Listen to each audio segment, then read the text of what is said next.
Olha só. Eu separei aqui algumas questões, a gente vai ter um segundo encontro, tá? Lá pra frente, lá pro dia 12, se eu não me engano, de março. A gente vai ter o nosso segundo encontro, são 4 horas de trabalho. E, obviamente, nada melhor do que a gente fazer uma resolução de questões em cima de questões anteriores da nossa querida banca. Só que, assim, eu, quando trabalho resolução de questões, eu gosto de trabalhar de uma forma um pouquinho diferente. Porque a minha preocupação inicial numa resolução de questões não é necessariamente te dar o gabarito correto, você saber a alternativa e ir embora para casa sabendo o que está certo ou errado. O que eu quero fazer com você é aproveitar a questão para, fazer uma revisão do assunto, e dessa revisão do assunto a gente analisa assertiva por assertiva. Aí a partir daí eu posso realmente dar o gabarito e aí a gente termina o nosso trabalho. Então a resolução de questões nunca pode ser um assunto, um trabalho que você faz para ver se você está simplesmente acertando. Você tem que aproveitar a resolução de questão para fazer uma revisão, tá? Então não perde só seu tempo fazendo simulado, acertei e errei. Tá, se você acertou, ótimo. Se você errou, revisa. Se você acertou e puder revisar, melhor ainda, tá? Porque tudo tem assuntos. Resolução de questões na minha cabeça, no meu jeito retardado de lidar com as coisas, quando você vai resolver uma questão, seja lá qual o tipo de concurso, no nosso caso é exame da ordem, claro, mas isso é padrão, você sabe que o nosso cérebro tem uma forma de funcionamento interessante. Você tem uma forma de comunicar-se com o seu cérebro avisando para ele qual é o assunto que você está buscando. Aquela história, sabe? Antigamente você era criança, você via aqueles exemplos bobos. Ele vai numa gavetinha, puxa, pega informação. Tem várias formas de você pensar como o cérebro funciona. Mas a questão é lógica. Realmente, quando você chega e fala, putz, eu estou fazendo uma questão sobre serviços públicos e o tópico é a classificação de serviços, nessa hora você passa uma mensagem para o teu cérebro buscar essa informação naquela gavetinha lá de classificação de serviços. Faça isso e termina de ler a questão, sem pressa. Eu sempre gosto de fazer isso. É uma técnica que eu uso para fazer questão. Eu vejo qual é o assunto, já destaco e vou ler a questão. Nesse tempo que você está lendo, você nem presta atenção, o seu cérebro já fez o escaneamento lá, já buscou a informação, ele isola informações que podem te atrapalhar e você acaba direcionando o seu estudo. Não se menospreze, o teu cérebro sabe fazer isso e sabe fazer muito bem. Então, para cada vez que você avisar para ele, ele vai buscar a informação correta, acredite. Tá, parece idiota o que eu estou te falando, e é realmente idiota, mas funciona. Pelo menos para mim funciona há praticamente 17 anos que eu dou aula. Então realmente isso funciona bem com todos os alunos que eu tenho. Então vamos lá. A ideia inicial é ler a questão e identifique o assunto, e a partir disso a gente pode desenvolver. A questão, vamos falar assim, o município Beta foi assolado por chuvas que provocaram o desabamento de várias encostas, que abalaram a estrutura de diversos imóveis, os quais ameaçam ruir, especialmente se não houver imediata limpeza dos terrenos comprometidos. Diante do iminente perigo público, toda questão tem um ponto que você tem que destacar. E, sem dúvida, o fato da questão falar diante de um iminente perigo público não é à toa, não. Então vamos seguir. Diante do iminente perigo público a residências e vida de pessoas, o poder público deve, prontamente, utilizar maquinário que não consta de seu patrimônio para realizar medidas de contenção. Assinar a opção que indica a adequada modalidade de intervenção na propriedade privada. A questão te deu o tópico e a questão te deu a resposta. Porque assim, quando você estuda intervenção do Estado na propriedade privada, você desenvolve a seguinte divisão.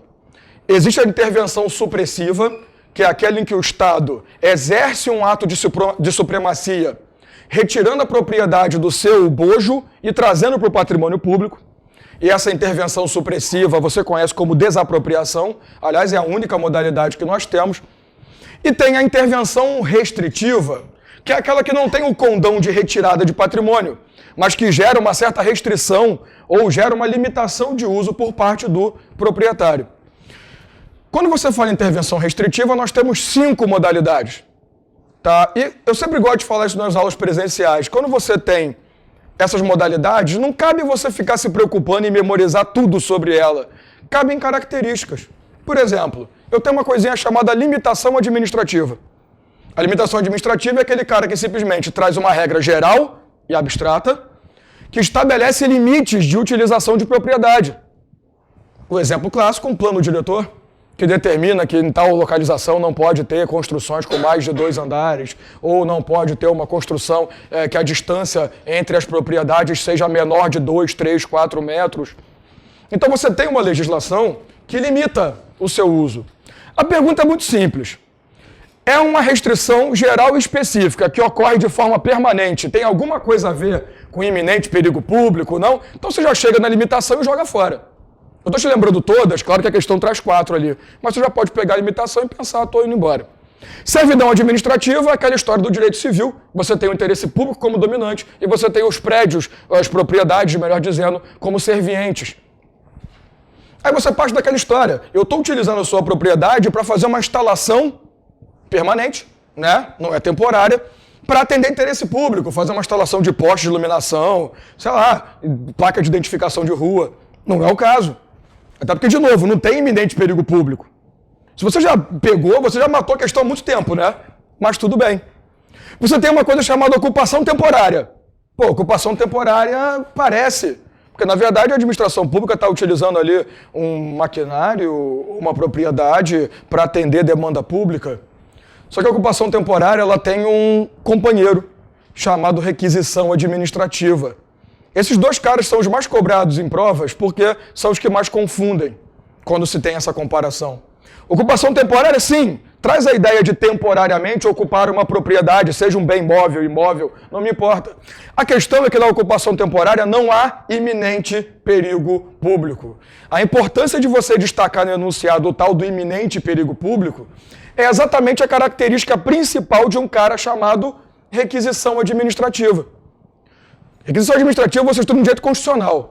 Artigo 5º, inciso 25, salvo engano da minha parte da Constituição, vai dizer para você que a administração pode requerer propriedade privada para atender a demanda por iminente perigo público. Gera indenização, sim ou não? Pode ser, né? Indenização ulterior caso ocorra algum dano. E, obviamente, é temporário.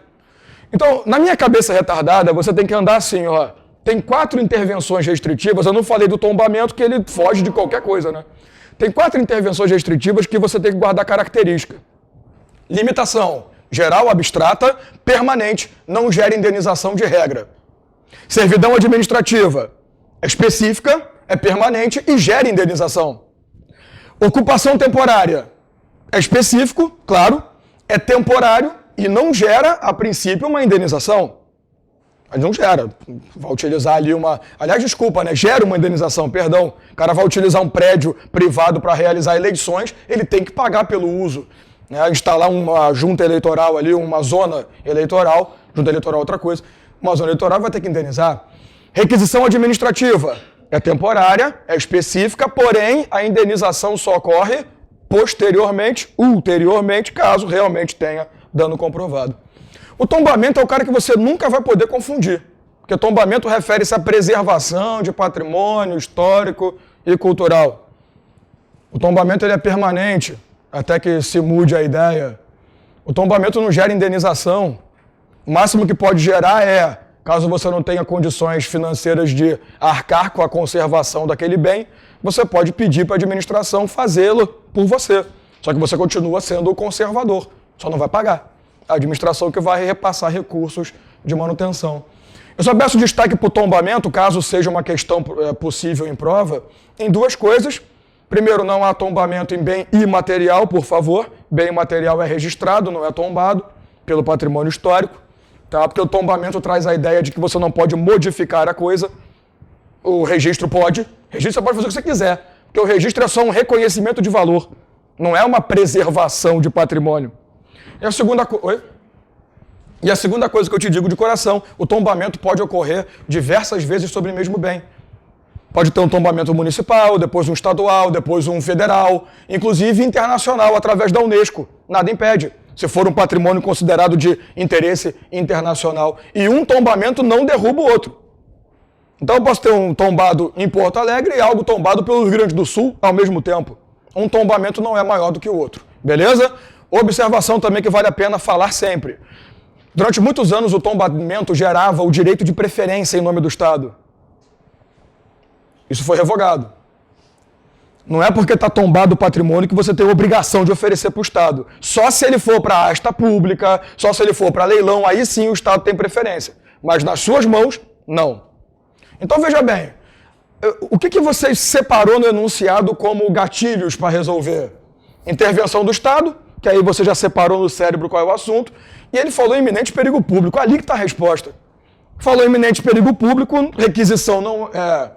requisição administrativa é o caso, tombamento não tem nada a ver com isso, desapropriação nem é intervenção restritiva, na desapropriação o cara perde a propriedade e na servidão não há a instalação de algo, a utilização de algo para atender demanda pública. Letra A, nossa querida resposta aí, obviamente, requisição administrativa. Sempre faça isso também, tá? Você tem canetinha, pô, na prova, dá uma sublinhada ali, uma circulada naquilo que destacou a resposta para você. Aquele iminente perigo público tem que saltar os olhos na hora da prova, sabe? Você tem que instalar, putz, isso aqui tem alguma coisa. Mesmo que você não lembre na hora, quando você destacar, o cérebro vai catar lá na gavetinha. O que tem mesmo de importante e iminente perigo público? E aí você mata a questão tranquilo, tá? Então, já diria a Xuxa de amor, né? Oh, que bonitinho. Acabou aqui o amor, tá? Questão 2. A administração pública federal irá realizar sucessivos contratos de compra de produtos de papelaria, de uso contínuo nos órgãos para os quais os bens estão destinados. Para tanto, pretende fazer uso de mecanismos legais que melhor atendam ao princípio da eficiência. No caso, acerca da modalidade de licitação a ser adotada, assinale a afirmativa correta. Não vou nem olhar as questões ainda, porque ele já me deu o primeiro detalhe, modalidade de licitação. E quando você fala em modalidades, você já percebeu que existem dois grupos. As modalidades relacionadas ao valor da licitação e as modalidades relacionadas ao objeto. Pergunta, tem valor na questão? Então eu já sei que a questão não vai me perguntar sobre as modalidades quanto ao valor. Salvo se fosse um caso de obrigatoriamente ser concorrência. Mas se ele está me dando o objeto, e qual é o objeto? Compra de produtos, aquisição de bens de uso comum. Eu já estou caminhando para as outras modalidades. Seria leilão? Não, porque leilão é alienação de bens móveis e inservíveis, apreendidos judicialmente, né? Ou penhorados, aquela cagada da lei, que não é penhorado, é empenhado, mas tudo bem. E lembrando também a questão de bens imóveis se forem adquiridos pela administração, por decisão judicial ou dação em pagamento, blá, blá, blá, blá, blá, blá, blá, blá. Mas olha, leilão não seria, porque leilão não é para adquirir, é para alienar. Seria o concurso, que é a outra modalidade quanto ao objeto? Não, porque o concurso prevê a ideia de um trabalho científico, artístico. Científico foi ótimo, não foi? Pode falar. Depois de uma aula de 4 horas e um almoço, a pessoa começa a falar merda, né? Um trabalho científico, jegue, ainda bem que eu não dou aula de português, cara. Artístico, né? De pesquisa, urbanístico, paisagístico, não me interessa. Qualquer coisa que tiver ístico no final. Esse trabalho vai ser remunerado ou vai receber um prêmio, mas é uma seleção, é um concurso, então não tem nada a ver. Cara, falou aquisição, tem que dar aquele estalo no ouvido. Pregão. E você lembra que o pregão não está no 8666, o pregão está na Lei 10.520, que está regulamentando o pregão para você. Então vem cá. Primeira coisa básica, eu já sei que a questão fala sobre pregão. Cabe a mim fazer agora uma análise das assertivas, porque tem horas que não adianta. Você pode até lembrar qual é o assunto, mas se eu não souber o que ele quer, não dá para responder. Vamos olhar cada uma, ver aonde ele quer me levar e vamos perceber o que está certo ou errado. É cabível a utilização do regime diferenciado de contratações públicas. Olha só, o RDC foi um instituto desenvolvido à época das obras para Olimpíadas, Copa do Mundo aqui no Brasil, que foram desenvolvidos para facilitar ou agilizar a licitação para contratação de obra. Então, já parei aqui. RDC não tem como ser, concorda? Porque o RDC fala sobre obras, infraestrutura. A época que o RDC surgiu era só para obras de eventos esportivos, tá? Depois a lei foi alterada e colocou lá obra de infraestrutura, obras de educação, cultura. Então o RDC é uma modalidade licitatória voltada mais para obra. Não está com cara. Deverá ser utilizada a modalidade leilão. Parei, né? Acabamos de falar, o leilão é para alienar, não é para comprar. Então parei. É possível o processamento das compras pelo sistema do registro de preços, mediante utilização de modalidade pregão. Mesmo que você esteja com dúvida, será? Olha a D, cara. É obrigatório um convite. Pô, convite é uma das modalidades quanto ao valor, né? Menor valor que nós temos ali, R$176 mil para compras e outros serviços, R$330 mil para obra e serviço de engenharia. Lembrando sempre, tá, gente, que os valores foram atualizados em julho de 2018, não se esqueçam. Essa é a nossa segunda prova em que esses valores estão sendo aplicados. Ainda não foi cobrado, na última prova não cobrou, nada impede que cobre nessa. Mas veja bem, meu povo, só para você pegar. Você matou a questão, não matou? Tranquilo, por eliminação você chegava lá. Às vezes, pô, mas eu não estudei RDC. Tá, mas se você souber o básico, e realmente é isso que a banca cobra de você, o RDC é para obra, infraestrutura. É só você pensar em Copa do Mundo, Olimpíada, quando a gente ganhou aquele troço lá e transformou o Brasil em algo muito mais complicado financeiramente. Quando a gente teve aqueles eventos, surgiu, e depois a gente expandiu isso para educação, outras coisas importantes. Né? Construir uma estátua do Dalmo em Porto Alegre, precisa de uma RDC para facilitar, que eu mereço. Uma estátua de bronze. Ouro não, que é muito caro. De lata também seria o caso, né? Ou para mim ou para Maria Ângela. Eu e a Maria Ângela abraçados, seria legal uma estátua de lata nossa. Mas, é só você lembrar a regra do RDC. Só que você não pode esquecer que o nosso edital pede licitação em toda a sua maluquice. Então, a banca foi muito esperta quando ela criou essa questão e cobrou de você o conhecimento sobre o sistema. Quer dizer, não cobrou conhecimento, né? Desculpa. Dava para resolver sem saber. Mas ela cobrou que você tivesse pelo menos uma noção do que é o SRP, o Sistema de Registro de Preços. Deixa eu te explicar. O SRP ele aparece na Lei 8666, salvo engano da minha parte, no artigo 15, e depois ninguém mais fala dele. Parece eu, sabe? Você lembra, o Dalme, acabou, ninguém mais lembra que existe. O SRP é isso. Depois de muitos anos, foi editado um decreto regulamentando o sistema do registro de preços. O SRP, ele tem a seguinte característica. O SRP, ele permite compras parceladas. E o próprio nome diz, parece repetitivo, mas você vai entender por quê. Registro de ofertas. A grande característica do sistema de registro de preços é o seguinte. Vou te contar duas situações rápidas. A administração quer adquirir um bem, mas não tem dinheiro no momento para realizar a aquisição. Só que ela já quer orçar esse valor. Ela já quer ter uma ideia de quanto ela tem que levantar. Sabe quando você pensa, pô, tô a fim de trocar de carro. Qual carro eu vou comprar? Tal? Pô, você não tem dinheiro agora, mas eu vou juntando, né, até chegar lá naquela grana. Vocês que são pessoas, né, com condições financeiras, vocês ficam um mês só para juntar. Eu levaria uns 3 anos. Beleza. Aí tu olha lá, eu preciso desse valor. O SRP é parecido.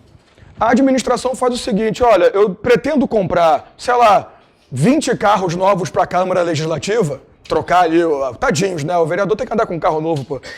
Eu quero adquirir 20 carros novos, ou alugar, não importa, tá? Só que eu não sei quanto que eu vou gastar. Então ela faz uma licitação, que é na modalidade pregão, porém na forma de sistema de registro de preços. Todos os fornecedores que participarem vão registrar o valor.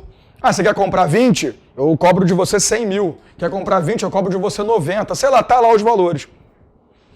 Esses valores valem por 1 ano. Então a administração tem 1 ano depois da oferta feita para ir buscar lá o fornecedor e falar, vim comprar os carros. Lembra daquela proposta que você registrou? Pois é. Então, a primeira situação é o registro de oferta, em que eu vou fazer uma compra futura, não é agora. Observação importante, a administração licitou 20 carros. Ela precisa comprar 20? Ela pode comprar 1 se ela quiser. Ela licitou 20 porque queria. Vai que a demanda não é mais 20, eu quero comprar só 10.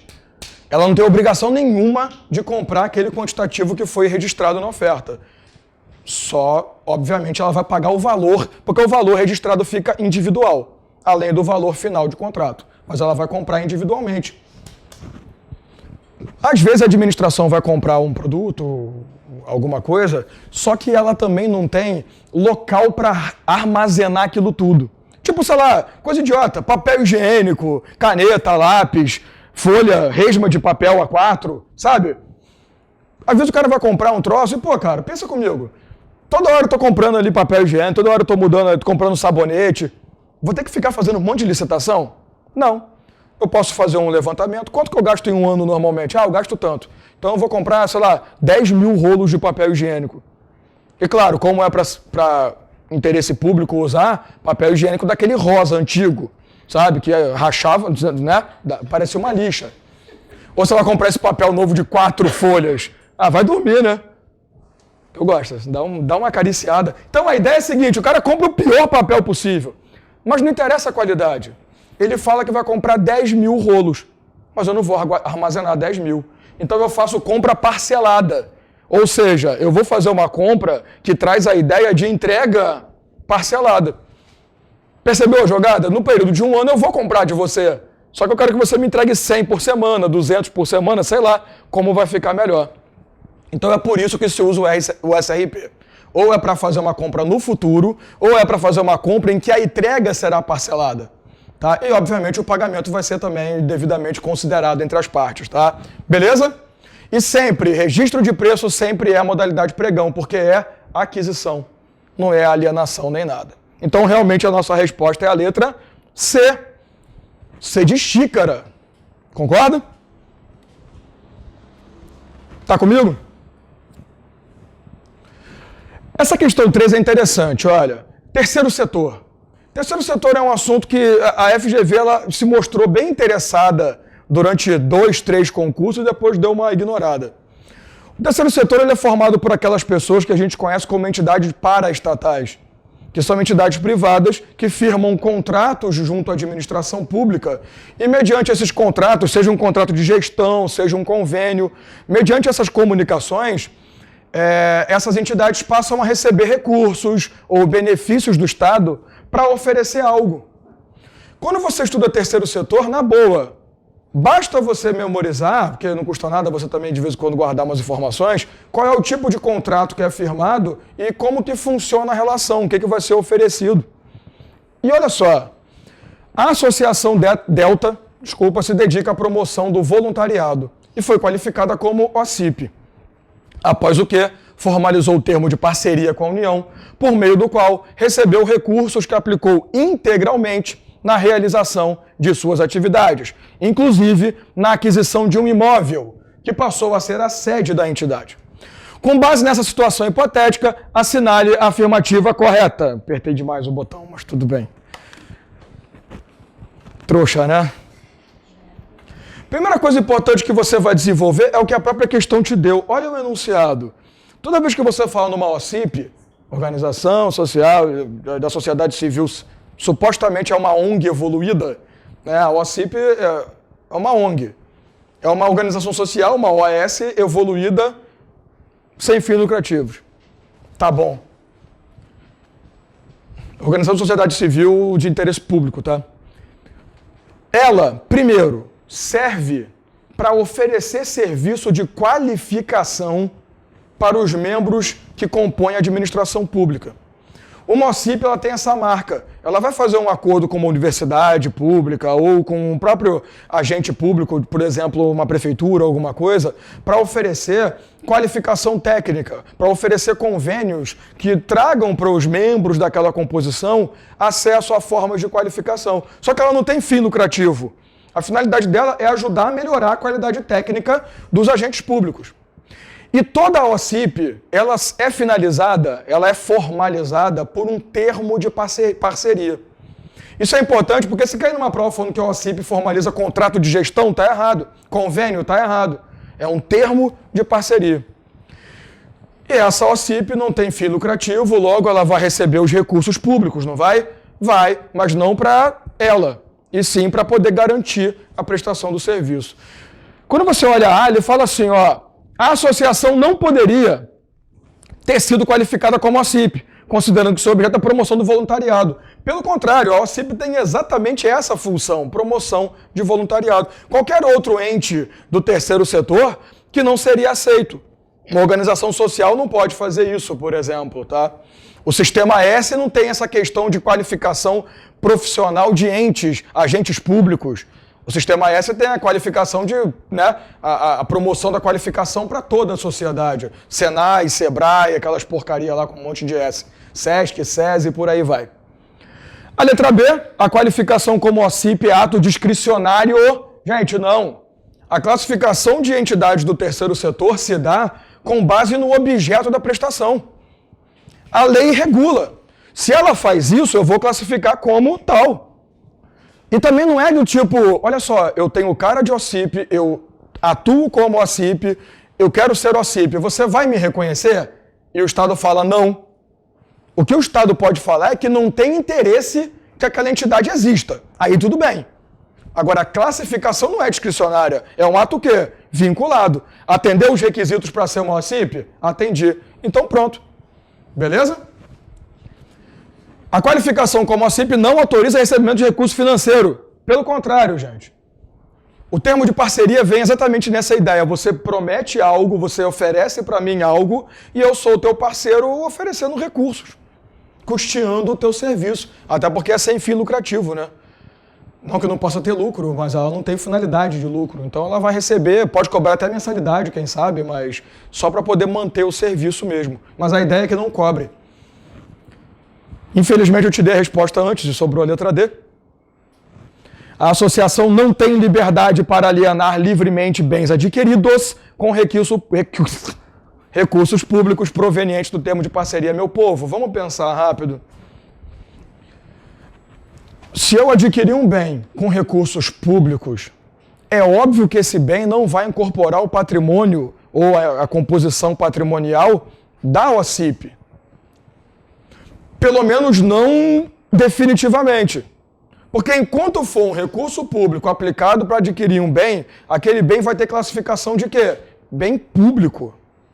Ah, mas não, o terceiro setor não é paraestatal, ele não faz atividade paralela ao Estado? Sim, mas ele presta um serviço público. Ele presta uma demanda para as entidades públicas.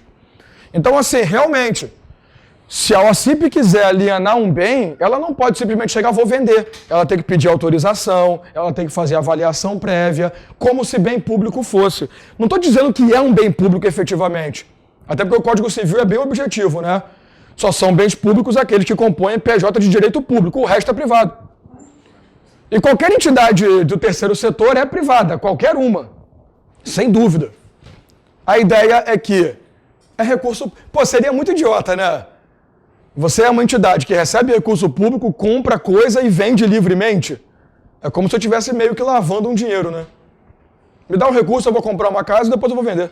Putz, não rola, né? Então, realmente, quando você faz um termo de parceria, você passa a se, digamos assim, submeter a algumas regras de direito público. Dentre elas, a possibilidade de alienação do bem, desde que siga a legislação. Isso você estuda muito bem quando você aprende as garantias de bens públicos, né? Que você vê a chamada inalienabilidade relativa ou alienabilidade condicionada. Aí você tem contato com isso. Mas vou te falar de coração, sabe o que eu falei da intervenção restritiva? Guarda as características. Terceiro setor é a mesma coisa.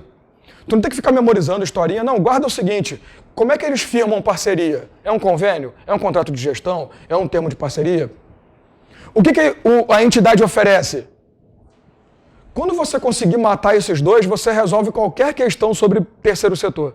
Porque mesmo que você não lembrasse a questão de alienação, você matava as outras três por eliminação.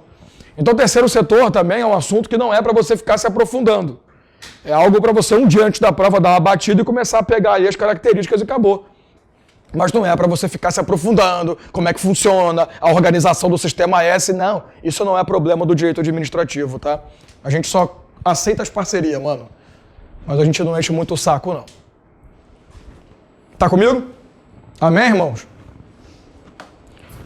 O município Beta procedeu ao recadastramento de seus servidores efetivos e constatou que 6 bacharéis em contabilidade, tinha que ser, né? Que se fosse de direito não tinha problema, exerciam variados cargos da estrutura administrativa, todos providos mediante concurso. Pô, pelo menos isso, tá certo? Verificou também que existem 10 cargos vagos de auditores fiscais de tributos, decorrentes de aposentadoria à vida nos últimos anos. O município, considerando necessidade de incrementar receitas, editou lei reorganizando sua estrutura funcional de modo a reenquadrar aqueles servidores como auditores fiscais de tributos. Com base na hipótese apresentada, acerca do provimento de cargo público, assinale a afirmativa correta. Vamos lá. O que ele está me dizendo? Ele está me dizendo que existiam alguns cargos, vou colocar aqui como cargos variados, porque ele não me fala quais são, tá? Inclusive cargo de auditor fiscal. Todos esses cargos aqui são cargos efetivos da administração. Logo, só podem ser acessados mediante aquela regrinha básica, né? Cargos efetivos só são acessíveis mediante concurso. Você tem que passar pelo procedimento de provimento originário, nomeação, toma posse, exerce o cargo. Qual é a pegada nessa questão aqui? O cara falou que foi editado um regulamento que pegou esses 6 servidores daqui. Vamos dizer que um era técnico judiciário, o outro era analista, o outro era auditor, era fiscal de posturas. E transformou esses caras em auditores. Pode isso, Arnaldo? Na boa, nós temos súmula que fala sobre isso, que obviamente eu não vou lembrar o número. Mas acima de tudo, nós temos a própria Lei 8.112/90, quando ela traz as formas de provimento, tem 2 incisos que estão assim, vetado. E se o teu professor fez o trabalho dele direitinho, porque se fui eu, com certeza não fiz, ele te diz o quê? Existia no passado a transferência e existia o acesso. Essas 2 formas de provimento, elas tratavam do seguinte: a transferência, você podia permitir que um servidor saísse de um cargo para outro em outra parte da administração. É como se o cara fosse técnico judiciário do Tribunal de Justiça do Rio Grande do Sul e fosse transferido para delegado federal em Goiás. E tinha o acesso. Quando você estuda promoção, o que você aprende da promoção? É a mudança de classe ou de nível dentro do mesmo cargo. Não é assim? Você é técnico nível 3, sobe para nível 2, nível 1, ou técnico nível A, depois vai para nível B, sei lá. Existe um plano de cargos e carreiras para isso, né? Para dizer como que vai ser essa distribuição. Aí tinha o acesso, que também era chamado de ascensão, tá? Ele falava o seguinte: imagina que o teu cargo é técnico e é técnico 3, depois técnico 2, depois técnico 1, beleza? Quando chegava no técnico 1, sua vida acabava. Através da promoção. Mas se você fosse novamente promovido depois de chegar no topo do cargo, você tinha acesso ao cargo de analista judiciário 3. Olha que maluco. O cara, sem fazer concurso, ele mudava de cargo dentro da mesma estrutura. Então, você percebeu que as 2 formas de provimento são iguais? Você está mudando de cargo. A diferença é que uma era para outra estrutura e a outra é dentro. Aí o STJ sumulou. São inconstitucionais todas as formas de provimento que façam com que um cargo seja ocupado sem concurso. Então a pergunta é muito simples. Pode fazer isso? Porque isso é inconstitucional. Eu vou procurar uma resposta que atenda a esse entendimento. A fala, a medida é inválida, porque o provimento originário de cargo efetivo em uma determinada carreira exige concurso público específico. Pô, parece, né? Tem tudo para ser a nossa resposta. Mas vamos ver as outras. É sempre bom a gente olhar. Não se esqueça que, às vezes, as questões vêm com 2, 3 respostas que estão certas até. Só que tem uma sempre que é mais completa, tá? Então nunca olha a A é essa, marca e vai embora. Que às vezes a B está melhor. Cuidado. Tudo bem que eu acho que melhor que isso não tem como escrever, né? Mas vamos ver. A medida é válida, parei. Não vou nem continuar. A medida é inválida porque o provimento de todo o cargo faz-se exclusivamente mediante concurso? Porque você sabe que existem cargos comissionados que são de livre nomeação, livre exoneração, assim como também as funções de confiança, que apesar de exigir o servidor efetivo, ele fez concurso para estar ali, ele recebe a função de confiança ou função gratificada, é mediante livre nomeação, que na verdade a teoria deveria ser livre designação e livre dispensa. Então não, cargo público no Brasil, que quando ele fala cargo público aqui, na verdade, ele não fala nem cargo público, ele fala qualquer cargo, né? A gente tem cargo público, servidor público, empregado público e tem os cargos comissionados. Então falar que é exclusivamente por concurso, não, tá errado, tá? Que existem aqueles cargos de livre nomeação. A medida é válida, parei. Eu já vi que não é válida, então realmente a nossa resposta é a de anta. Aquele animal legal. Questão 5. A Agência Nacional do Petróleo, no exercício do poder de polícia, promoveu diligência no dia 5/1 de 2010, junto à Sociedade Petrolíneos S.A., eu adoro esses nomes da OAB, que culminou na autuação desta, por fatos ocorridos naquela mesma data. Então, a data é importante para nós, 5/1 de 2010. Quando dá data, amigo, tem coisa aí. Deve falar de prescrição, né? Encerrado, ou de processo, qualquer coisa. Encerrado o prazo, né? O processo administrativo, foi aplicada a multa nos limites estabelecidos na lei de regência. O respectivo crédito não tributário resultou definitivamente constituído em 19/1 de 2011. Isso aqui foi a aplicação, foi a data, né, da identificação da irregularidade. E foi o quê? 19/1 de 2011 foi quando houve a constituição do crédito, o efetivo registro da cobrança. Em 2015 foi ajuizada a pertinente execução fiscal, em 15/10 de 2015. Tenho 3 datas aqui. Execução fiscal. Com base na situação hipotética descrita, acerca da prescrição no direito administrativo, assinale a afirmativa correta. Você mais do que eu sabe que no direito administrativo tem uma coisa, eu percebi, mas eu nem chamei atenção, é bom que ninguém notou também. Tem um decreto, o decreto 90.210, que é o decreto que vai falar sobre a prescrição das ações, calma lá, em relação a dívidas constituídas pela União e pela administração pública. Tudo bem que não é o caso. Só que esse decreto fala daquele prazo de 5 aninhos. E se você tem aula comigo, você sabe que eu sou escroto e eu falo, gente, direito administrativo, normalmente o prazo é de quanto? Salvo as situações específicas. Vocês viram uma com o Mozart ontem, inclusive, né? Não foi o prazo administrativo, foi o prazo específico da ação posterior.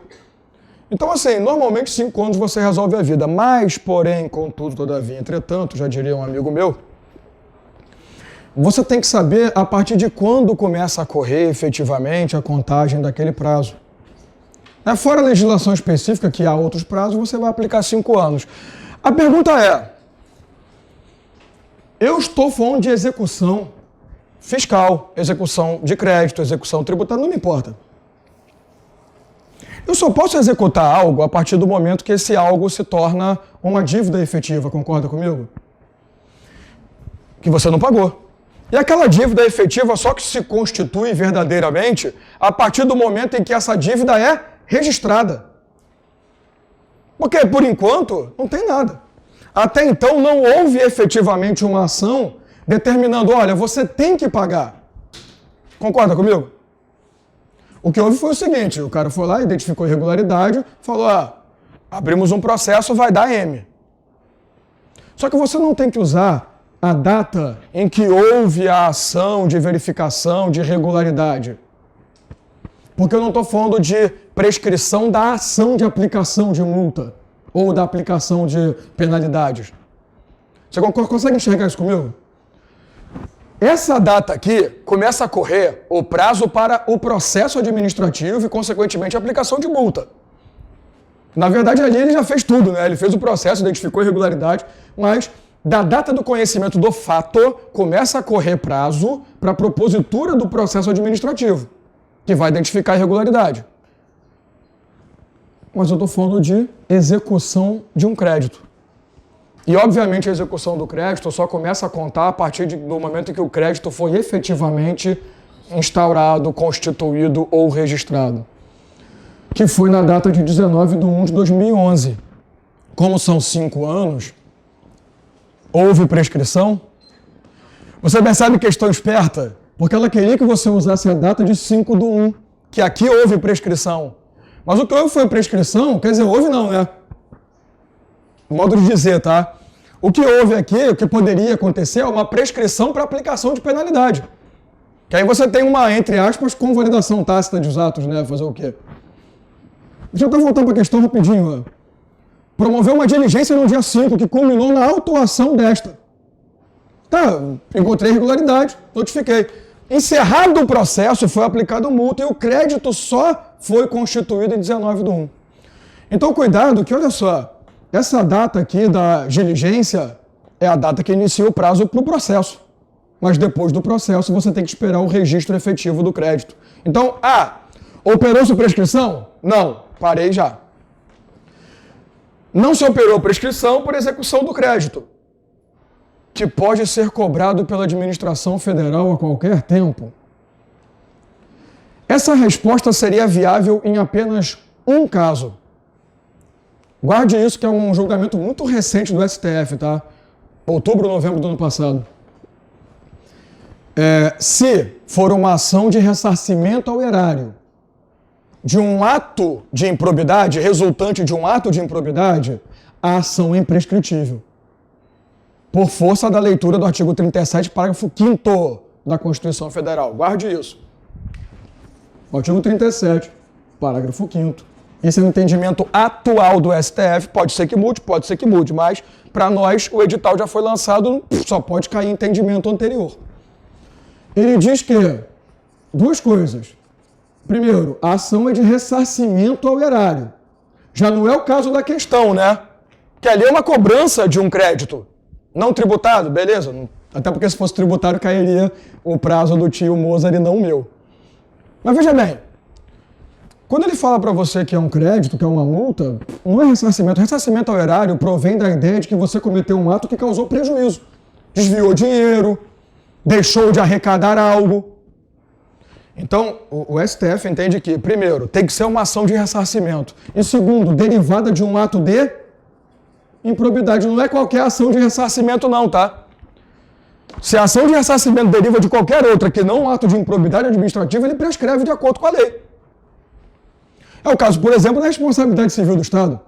Depois que o Estado indeniza, quando ela vai entrar com uma ação regressiva em face do agente, que tem característica de ressarcimento, né? Ressarcir o dinheiro indenizado.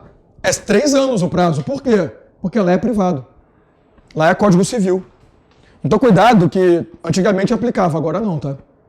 Só é imprescritível a ação de ressarcimento derivada de um ato de improbidade. Aí eu posso falar em imprescritibilidade. Então, a B está errada pelo finalzinho.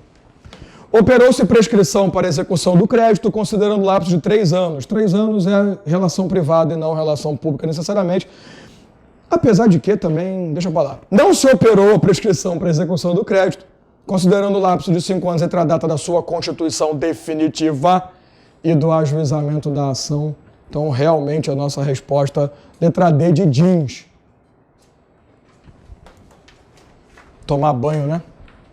Questãozinha bonitinha, né? Fala a verdade. Questão boa. Gostei. Aproveitou e me deu esse motivo aqui.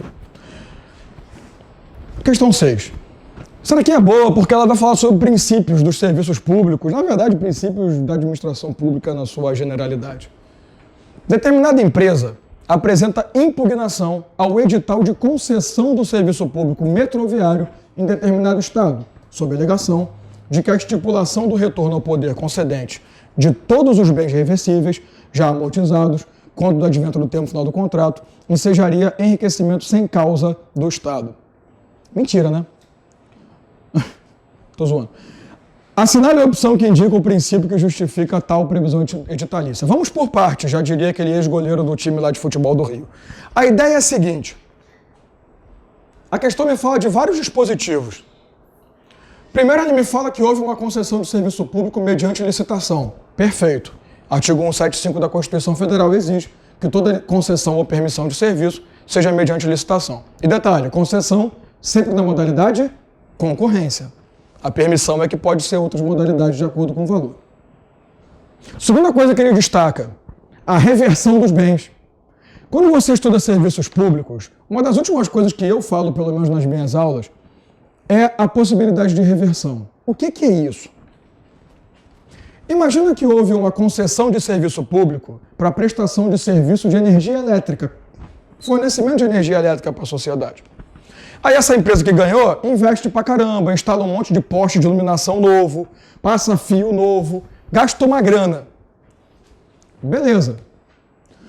Esses postes, esses fios que ela comprou, né, gastou o dinheiro dela. Só que a ideia é que toda vez que você investe, você espera que você receba, né, o dinheiro investido de volta.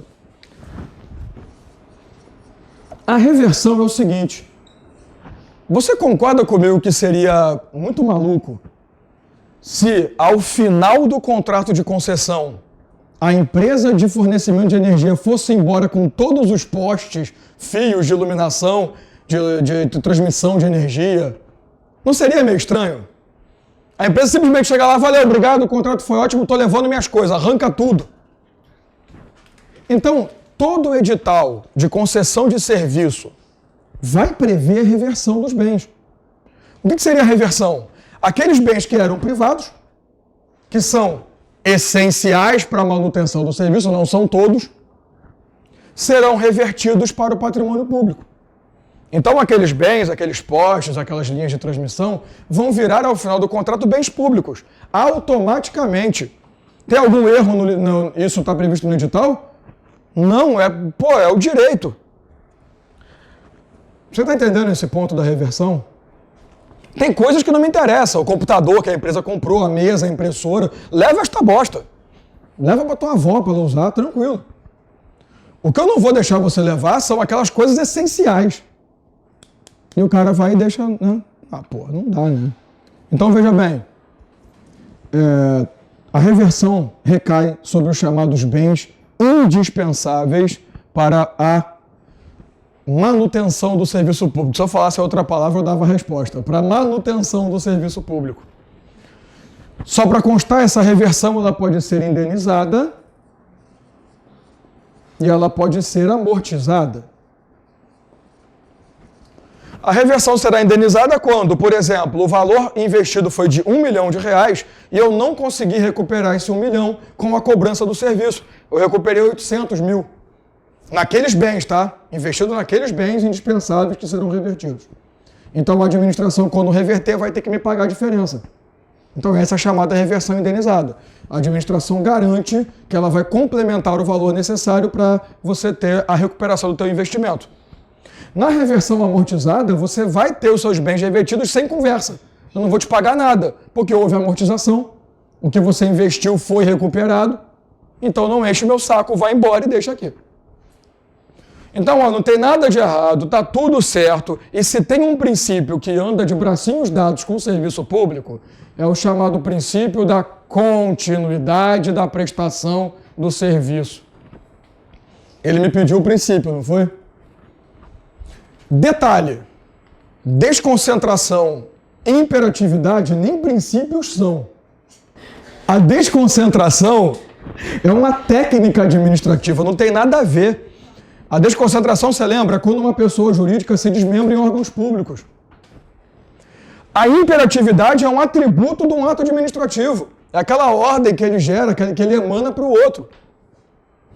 Subsidiariedade, beleza, até seria, né? Mas subsidiariedade, na verdade, para nós do direito administrativo, se aplica quando você fala em responsabilidade civil, indenização. Subsidiariedade é mais comum você ver, por exemplo, no processo do trabalho. A aplicação dos princípios do processo civil subsidiariamente, inclusive do Código do Processo Civil. Tá vendo? Eu sei do que eu falo. O nome disso é amizade com a Mariângela. Quem tem amigo inteligente nunca fica burro. Isso é uma coisa que eu aprendi, por isso que eu tenho dificuldade. Olha os amigos que eu tenho. Jerônimo. GG, para quem não identificou. Questão 7. Questão 7. Paulo é servidor concursado da Câmara de Vereadores do município Beta há mais de 15 anos. Parabéns. Durante esse tempo, Paul concluiu o curso de aperfeiçoamento profissional. Graduou-se no curso de economia, exerceu o cargo em comissão e foi promovido por merecimento. Pô, só 15 anos foi uma promoção por merecimento? Que ruim. Todos esses fatores contribuíram para majorar sua remuneração. Vai falar de remuneração, né?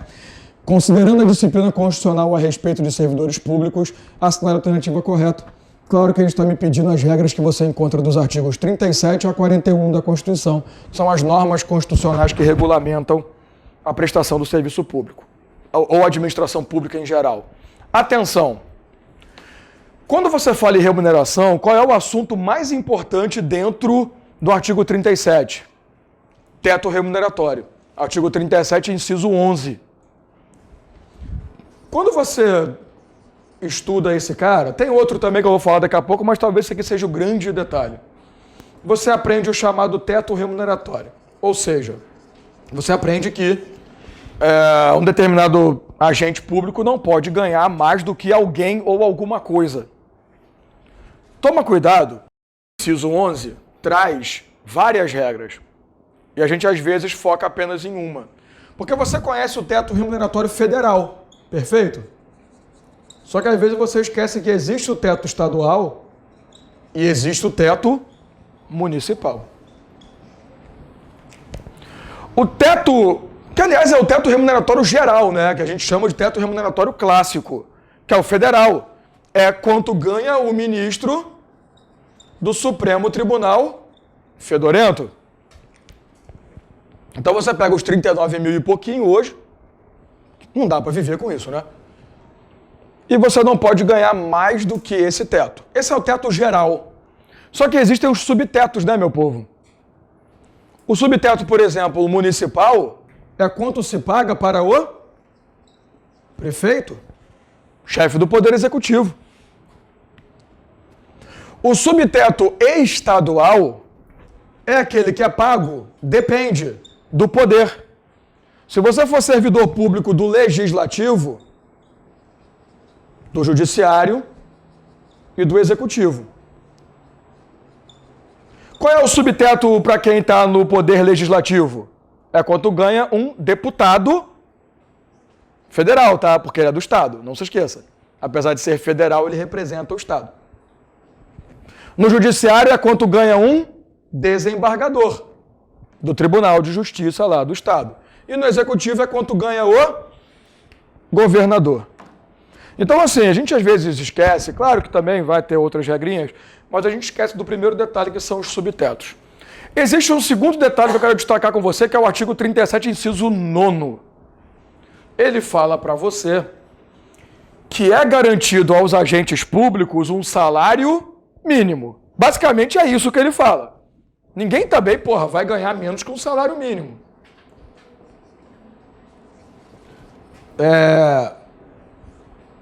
Não se esqueça que existe uma súmula vinculante, salvo engano, agora eu não lembro realmente qual é, acho que é a número 4, que fala para você que os praças da carreira inicial militar receberem abaixo do salário mínimo não é inconstitucional. Então, na verdade, no Brasil, ninguém pode ganhar menos que o salário mínimo, só o praça do serviço militar inicial, tá? Que normalmente ele ganha realmente 500 conto, não é grande coisa não. É metade de um salário mínimo às vezes. Sacanagem, né? Eu só quero te perguntar uma coisa. Quando você fala em teto, como é que eu chego no cálculo do teto? Porque assim, quando você fala em remuneração, lembra como é que se chega na remuneração de um servidor? Vencimento, que é aquela parte fixa, paga para todo mundo, mais as vantagens de cunho permanente. Que é aquilo que você paga por conta do cargo, da condição, de promoções eventuais, de funções ou cargos comissionados. É mais ou menos o paralelo do direito do trabalho, né? Lá é o salário básico mais a gorjeta. Aqui para nós a remuneração é o vencimento, que é o salário básico mais as vantagens de caráter permanente. Esse somatório é que não pode ser maior do que o pago no teto remuneratório. Então, se o cara até pode ganhar um salário mínimo menor, tá? Se o vencimento dele é de R$200, não tem nada errado. Desde que as vantagens permanentes configurem um valor acima do salário mínimo, tá? Só para constar essa informação também. Mas, cuidado que, se vocês lembrarem de uma certa ministra, que há pouco tempo falou que ela tinha que ter direito a acumular as remunerações porque ela estava trabalhando em modalidade de trabalho escravo, lembra? Pois é. O que o STF falou? Que ela estava certa. Sabe por quê? Nunca se esqueça que quando você fala em cargos, você tem na Constituição dizendo para você, eu acho que é o inciso 16 do 37 e o artigo 38 também, diz para você que existem cargos que são o quê? Acumuláveis. De regra, os cargos não são acumuláveis, mas existem alguns que são. E você aprende que eu também posso acumular aposentadoria com a remuneração do cargo, caso os cargos sejam acumuláveis. O STF extrapolou isso para o teto. Se os cargos que você recebe forem acumuláveis naturalmente, você vai tratar tetos remuneratórios distintos. Então, por exemplo, 2 cargos de professor, beleza? É acumulável. Se eu recebo 40 mil reais em um, desculpa, 30, né? O dia que o professor ganha 30 mil, cara, putz, e 25 mil reais no outro, o somatório daria 55. No somatório, extrapolou o teto. Mas não, porque eu tenho que tratar isso como remunerações diferentes. Então aqui não há nenhuma ilegalidade. A questão é se fosse, sei lá, o cargo de professor, estou aposentado e pego o cargo de técnico judiciário do tribunal. Não é acumulável. Ah, mas dá o cargo de professor com cargo técnico. Cargo técnico é uma coisa, cargo que tem o nome de técnico judiciário não é técnico. Pelo amor de Deus. Cargo técnico é aquele de conhecimento específico, como advogado, contador, administrador, né? Enfermeiro até, porque tem os 2 de saúde ali embaixo. Se fosse o caso aqui, não há acumulação. Então, se eu pegar os 30 mil daqui e os 25 daqui, eu estou extrapolando o teto. Aí sim. E lembrando, tá? Inclusive, isso é uma das... Você vê que eu estou falando um monte de coisa, né? É uma das exceções da regra da irredutibilidade remuneratória. De regra, você nunca vai poder ter uma remuneração do que você... uma redução do que você ganha. Exceto se bater o teto. Porque se você está ganhando 38 mil reais e você ganha uma vantagem de 3 mil, você vai extrapolar o teto. Então sua vantagem vai virar 1.000 e pouquinho. Percebeu? Você aprende que a redução de remuneração é proibida, salvo se for para garantir o teto remuneratório. Então eu aproveitei esse assunto, eu sou muito escroto, né? E falei um monte de coisa. E todas elas são válidas. Eu falo isso nas aulas presenciais e vale a pena. Nos últimos 12... Vou falar para vocês também quando tiver aula ou não. Nos últimos 12 exames da ordem, 11 cobrou agentes públicos. Das últimas 71 questões, 17 foram de agentes públicos. Então só teve um exame que foi o 22 ou 25, não lembro agora, que não cobrou. E outros cobraram 2 questões. Então, agentes públicos é um dos assuntos mais cobrados dos últimos 12. Não, é o assunto. Tanto que o segundo assunto mais cobrado foram 10 e não 17, que é a organização da administração pública. Você vê a disparidade de assunto. O nosso desembargador lá do Rio, que faz as questões, adora agentes públicos. Não sei por quê. Assim como ele também adora a responsabilidade civil do Estado. Vamos lá. O teto remuneratório aplicável a Paulo, servidor público municipal, corresponde ao subsídio do prefeito do município Beta. É isso? Não tem nem conversa, né? Ah, mas é do legislativo. A única esfera que tem subtetos diferentes é estadual. Na municipal, seja do legislativo, seja do... Sabe que eu não posso falar judiciário, que não existe judiciário municipal, né? Seja do legislativo, seja do executivo, é o subsídio do prefeito. Não existe, pelo amor de Deus, judiciário municipal, né? O judiciário municipal é emprestado do Estado. Eu acho que é. O teto remuneratório aplicável a Paulo, servidor municipal, você vê que ele faz questão de te lembrar ainda, né? Corresponde ao subsídio pago a vereadores. Não, esse papo de legislativo é só para o estadual. Os acréscimos de caráter remuneratório, pagos a Paulo como gratificação por tempo de serviço, gratificação adicional, não se submetem ao teto. Claro que submetem, até porque se tornam vantagens pagas de forma permanente. Não é pago uma vez ou outra, tipo a hora extra, né, que a gente conhece, que é o serviço extraordinário. Não é algo pago eventualmente. O teto remuneratório aplicável a Paulo não está sujeito a qualquer limitação. Parei, né? Então, realmente, a nossa resposta, letra A, de sabia.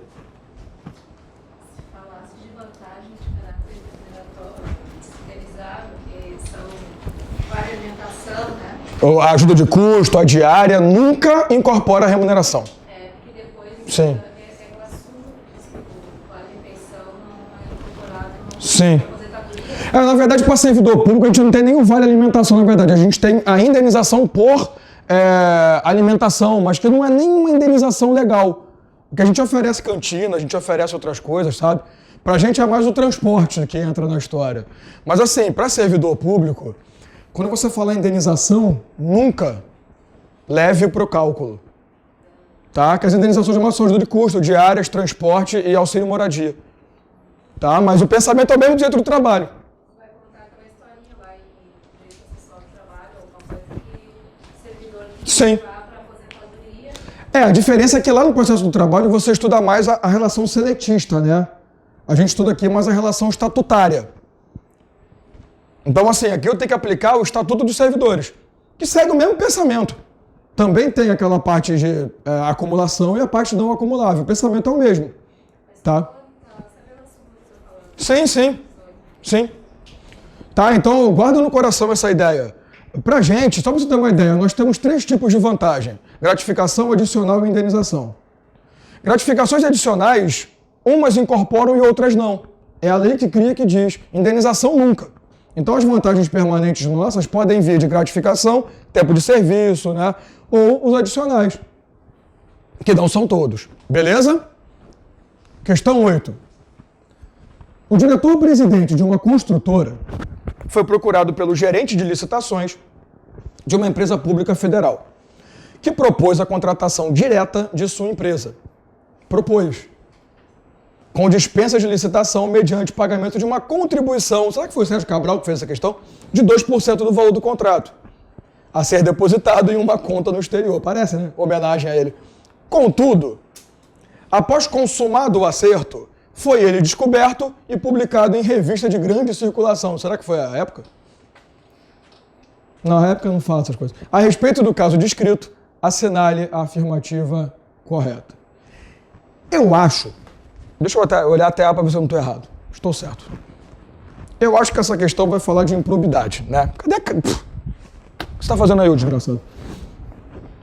Pensa comigo, nós temos 2 seres.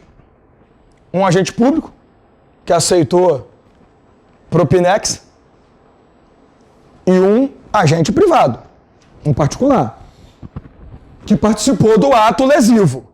Concorda? Se você não lembrar bem, frustrar a licitude de procedimento licitatório está lá no artigo 10 da Lei 8429 de 92, é um dos incisos, que configura como ato que causa prejuízo ou lesão ao erário. Então, assim, isso daqui é improbidade, não tenha dúvida. O que eu preciso saber é o seguinte, porque com certeza a questão vai seguir isso aqui, ó.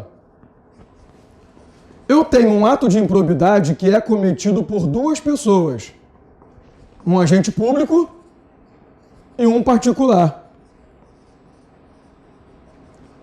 Quem responde pelo ato? Quem é que tem legitimidade ativa de cometer um ato de improbidade? O agente público. Essa é a regra. Somente comete... Essa é a regra, pelo amor de Deus. Somente comete ato de improbidade administrativo o agente público. Ponto. Mas, porém, contudo, todavia, entretanto, já diria lá no artigo 3º da Lei 8429, o particular que concorre, induz ou se beneficia do ato de improbidade, responderá como se agente público fosse, aplicando a ele, obviamente, as penalidades cabíveis, né? Você lembra quais são as penalidades de improbidade? Você tem o artigo 37, parágrafo 4º, que vai trazer para você a perda da função pública, o ressarcimento ao erário, a indisponibilização dos bens e a suspensão de direitos políticos. Além do 8429, que traz uma aplicação de multa, traz uma proibição de contratar com a administração por um período, tudo no artigo 12 da lei e seus incisos. E, além disso tudo, tem a ação penal cabível, né? Que improbidade é uma ação pública, é uma ação civil, aliás. É civil pública. Tanto que você estuda a improbidade, você tem a parte processual, mas você aplica a lei da ação civil pública nela. Onde eu quero chegar aqui? Eu posso aplicar penalidades ao particular que sejam de acordo, tipo suspensão de direito político, ressarcimento ao erário. O que eu não posso aplicar é perda de função pública, ele não tem. Mas, gente, toma cuidado. Isso aqui é uma frase clássica. Particular, sozinho, não comete improbidade. Agora, se o particular induz, concorre ou se beneficia do ato do agente público, ele responde junto. Ele vai ser trazido para dentro da composição administrativa para responder por um ato de improbidade, sofrendo as punições cabíveis a ele. Até aí, tranquilo? Na verdade, a lei de improbidade no artigo 19, ela vai trazer uma situação apenas que o particular pode cometer um ato sozinho e que ele vai responder pela lei, que na verdade é um crime. É aquela história de você denunciar um servidor público por suposto enriquecimento ilícito, sabendo que ele é inocente.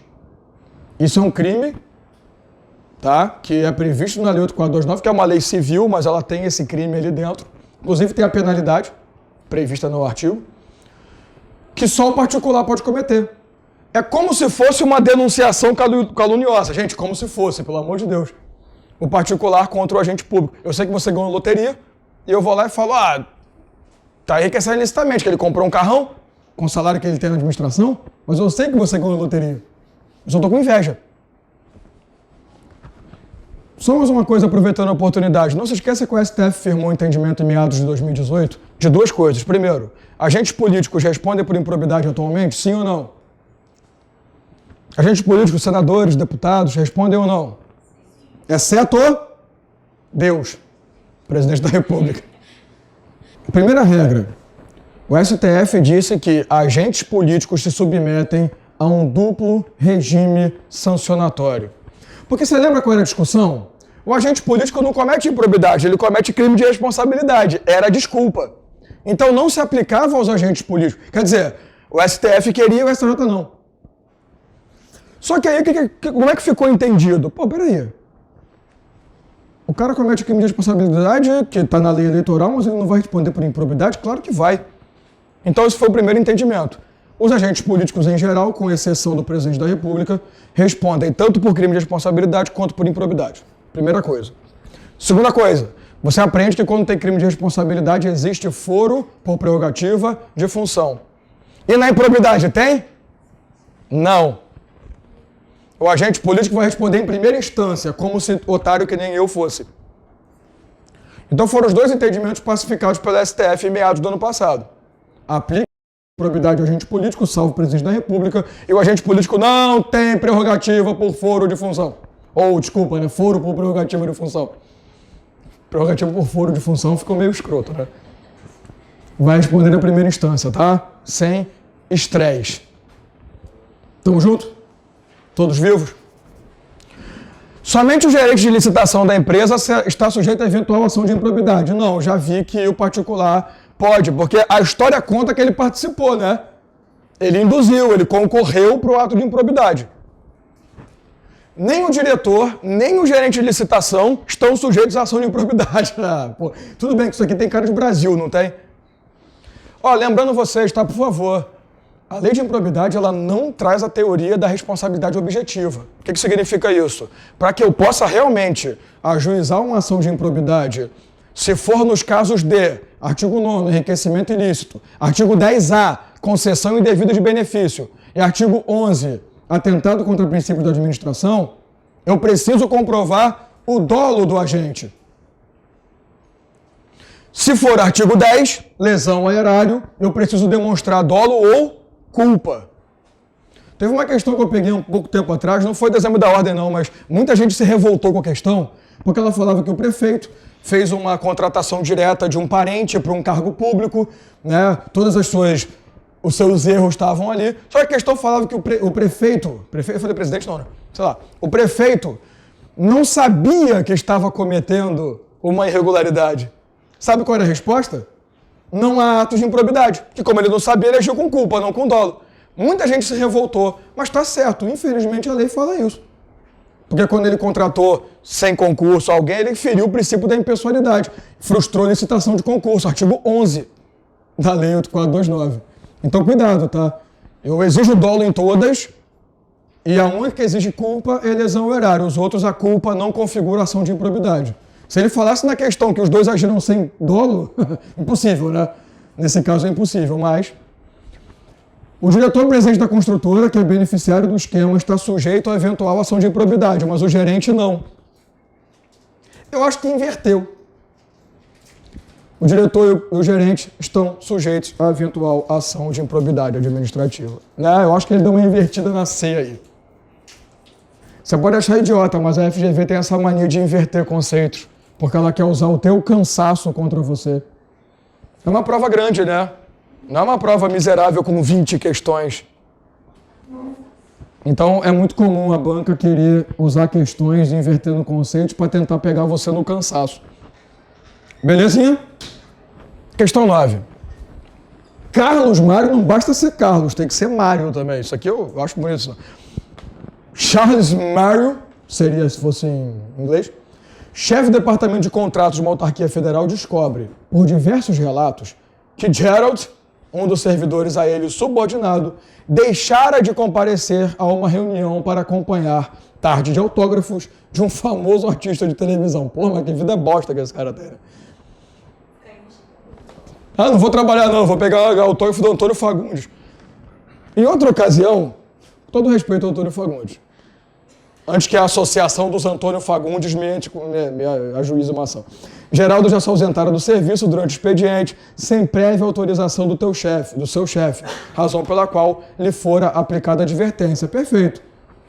Uma das regras de advertência é você se ausentar sem permissão do seu superior do local de trabalho por um período ínfimo. Irritado, Carlos Mário determina a instauração de um processo administrativo disciplinar, aplicando a Geraldo a penalidade de suspensão por 15 dias, sem a sua oitiva, em atenção ao princípio da verdade sabida. Nossa, esse princípio não existe há 70 anos. Considerando o exposto, assinale a afirmativa correta. Povo de Deus, já ouviu falar do princípio da verdade sabida? Lógico, porque ele não existe. Quer dizer, não existe já pelo menos desde a Constituição de 88, até 88 existia. Mas mesmo que você não o conheça, ignore a existência dele. Porque assim, a questão me afirma o seguinte: o cara abriu um processo administrativo disciplinar para me punir, só que ele não me ouviu. Logo, me foi cerceado o direito ao quê? Contraditório e ampla defesa.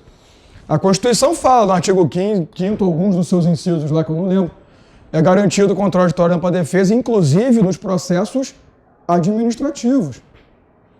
Então, pera lá, tem um erro crasso aqui. Ele poderia ter me punido sem me ouvir? Claro que não. O processo administrativo é feito por 3 etapas, se você lembrar. A instauração do processo, que é o momento em que é editada a portaria, convocando a comissão processante. Você vai ter o inquérito administrativo, que é o momento em que a comissão processante te ouve, te dá defesa, inclusive. E você vai ter o julgamento, que é o momento em que é feita uma análise do relatório da comissão e a autoridade aplica ou não a punição. Instauração, inquérito e julgamento. Amigo, como é que eu posso punir você sem te ouvir, cara? Se eu tenho que te garantir contraditório para defesa, isso não existe. O princípio da verdade sabida existia até 88, tá? Era um princípio escrotíssimo. Que tipo assim, se eu sei que você cometeu irregularidade, eu não tenho que te dar defesa, contraditório e ampla defesa. Porque eu sei que você fez besteira, eu vou lá e aplico a punição. Bom, extremamente ditatorial, né? Tem toda a cara da Constituição de 67, da Constituição suposta de 69, que foi o AI-5, né? O AI-1, que o pessoal trata como Constituição. Mas é absurdo você pensar que esse princípio ainda vale hoje em dia, né? Então, assim, o que você vai fazer? Vou procurar uma questão, uma afirmativa, que diga que a punição é inválida, porque não foi garantido contraditório e ampla defesa. Rapidinho, só uma coisa. Imagina que você respondeu por um processo administrativo disciplinar e você foi se defender sem advogado. Aí você se ferrou. Não deu certo. Você pode pedir anulação do processo porque você não levou advogado? Não, porque a súmula vinculante número 5 diz que a falta de defesa técnica igual a advogado. No processo administrativo não ofende a Constituição Federal. E também o artigo 4º, inciso 4º, salvo engano da minha parte, da Lei 9784 de 99, que é a lei do processo administrativo. Fala que é direito do agente público, do servidor, ter a faculdade de constituir advogado ou não. Então também não vem com essa de, eu não tive advogado, poxa, que chato. Cuidado que essa súmula vinculante número 5 é muito... Vocês quando se formarem, pegarem a carteirinha lá, quando vocês passarem do exame e tiverem carteirinha, vocês também vão ficar putos com essa súmula. Porque advogado nenhum gosta dela porque ele não é obrigado a participar, não tem necessidade dele num processo administrativo. Isso seria uma ótima fonte de renda, convenhamos, né? Até o que a Constituição fala, né? Se você lembrar que o advogado é imprescindível da tutela jurisdicional. Então muita gente critica essa súmula. Lembrando que o processo administrativo não é um processo judicial, então não posso fazer nada. Tá? Vamos lá. Opção A. A penalidade aplicada é nula, em razão de violação às garantias constitucionais da ampla defesa do contraditório, razão pela qual o princípio da verdade sabida não guarda compatibilidade com a ordem constitucional vigente. Pô, tem... Não tem? Não dá uma coçada? Tem cara, né? A penalidade é nula, pois a ausência do serviço e a autorização do chefe é a hipótese de aplicação da penalidade de advertência e jamais poderia dar ensejo à aplicação da penalidade de suspensão. Cuidado com essa afirmativa que ela é interessante. Realmente, vamos pensar, realmente, você se ausentar sem autorização do chefe é advertência. Mas você se lembra que a questão falou que o cara já tinha uma advertência nas costas?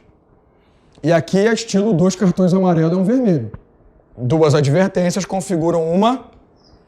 Aliás, existem só 4 situações de suspensão no 8.112. Você não atender a obrigação de atualizar dados médicos, você realizar atividade incompatível com o seu trabalho no horário de serviço. Tem 4 situações específicas. Você aplicar um servidor público atividade estranha, competência estranha a ele. O mais importante é reincidência na advertência. Você pode aplicar suspensão. Então, a B só está errada porque o enunciado falou que já foi aplicada uma advertência antes. Porque se ele não tivesse falado, eu estaria com as 2, A e B. Né? Tá? Você entendeu por que a B está errada? Só porque o enunciado falou que já existia advertência. Que se não fosse por isso, amigo, a B estaria certa, tá? Mas não está. Só para constar. A aplicação é correta e a penalidade aplicada contém vício sanável, devendo ser ratificada pelo diretor, presidente da autarquia e autoridade competente para tanto. Você nem precisa se preocupar com isso, mas assim, só para você saber, as penas de advertência e suspensão por até 30 dias podem ser aplicados por qualquer autoridade que detenha posição de chefia.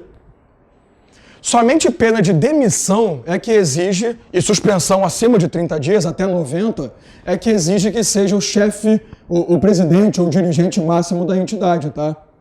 Então, assim, a letra D é só para testar esse teu conhecimento, mas só a letra A já te dá uma resposta bonita e realmente eu acredito que seja ela a resposta, né? Tcharam, ficou amarelinho, cara. Então, a letra A é a nossa resposta, é isso mesmo, fazer o quê e vambora. Dúvidas, pode ficar à vontade, tá, meu povo? Um servidor público federal em São Paulo viajou a serviço para Brasília, para uma inspeção, e cobriu todas as despesas com recursos próprios. Que sonho, né? Passados exatos 3 anos e 10 meses, o servidor formulou o pedido na esfera administrativa de reembolso de despesa e pagamento de diária. A decisão final do processo administrativo somente foi proferida 1 ano e 6 meses após a formalização do pedido, negando o pleito. Diante desse fato, ele pretende ingressar com demanda para cobrar o referido valor. Considerando o exposto, assinale a afirmativa correta, devagar e sempre. Veja bem. Primeira regra, de novo, decreto 90.210. Qualquer tipo de cobrança de crédito que você detenha em face da administração pública prescreve em...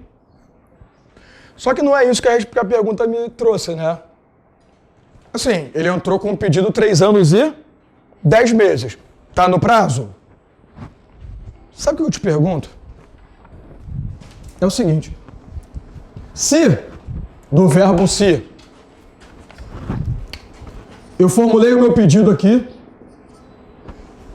eu tenho um prazo de 5 anos. Ainda falta aí 1 ano e 2 meses, né?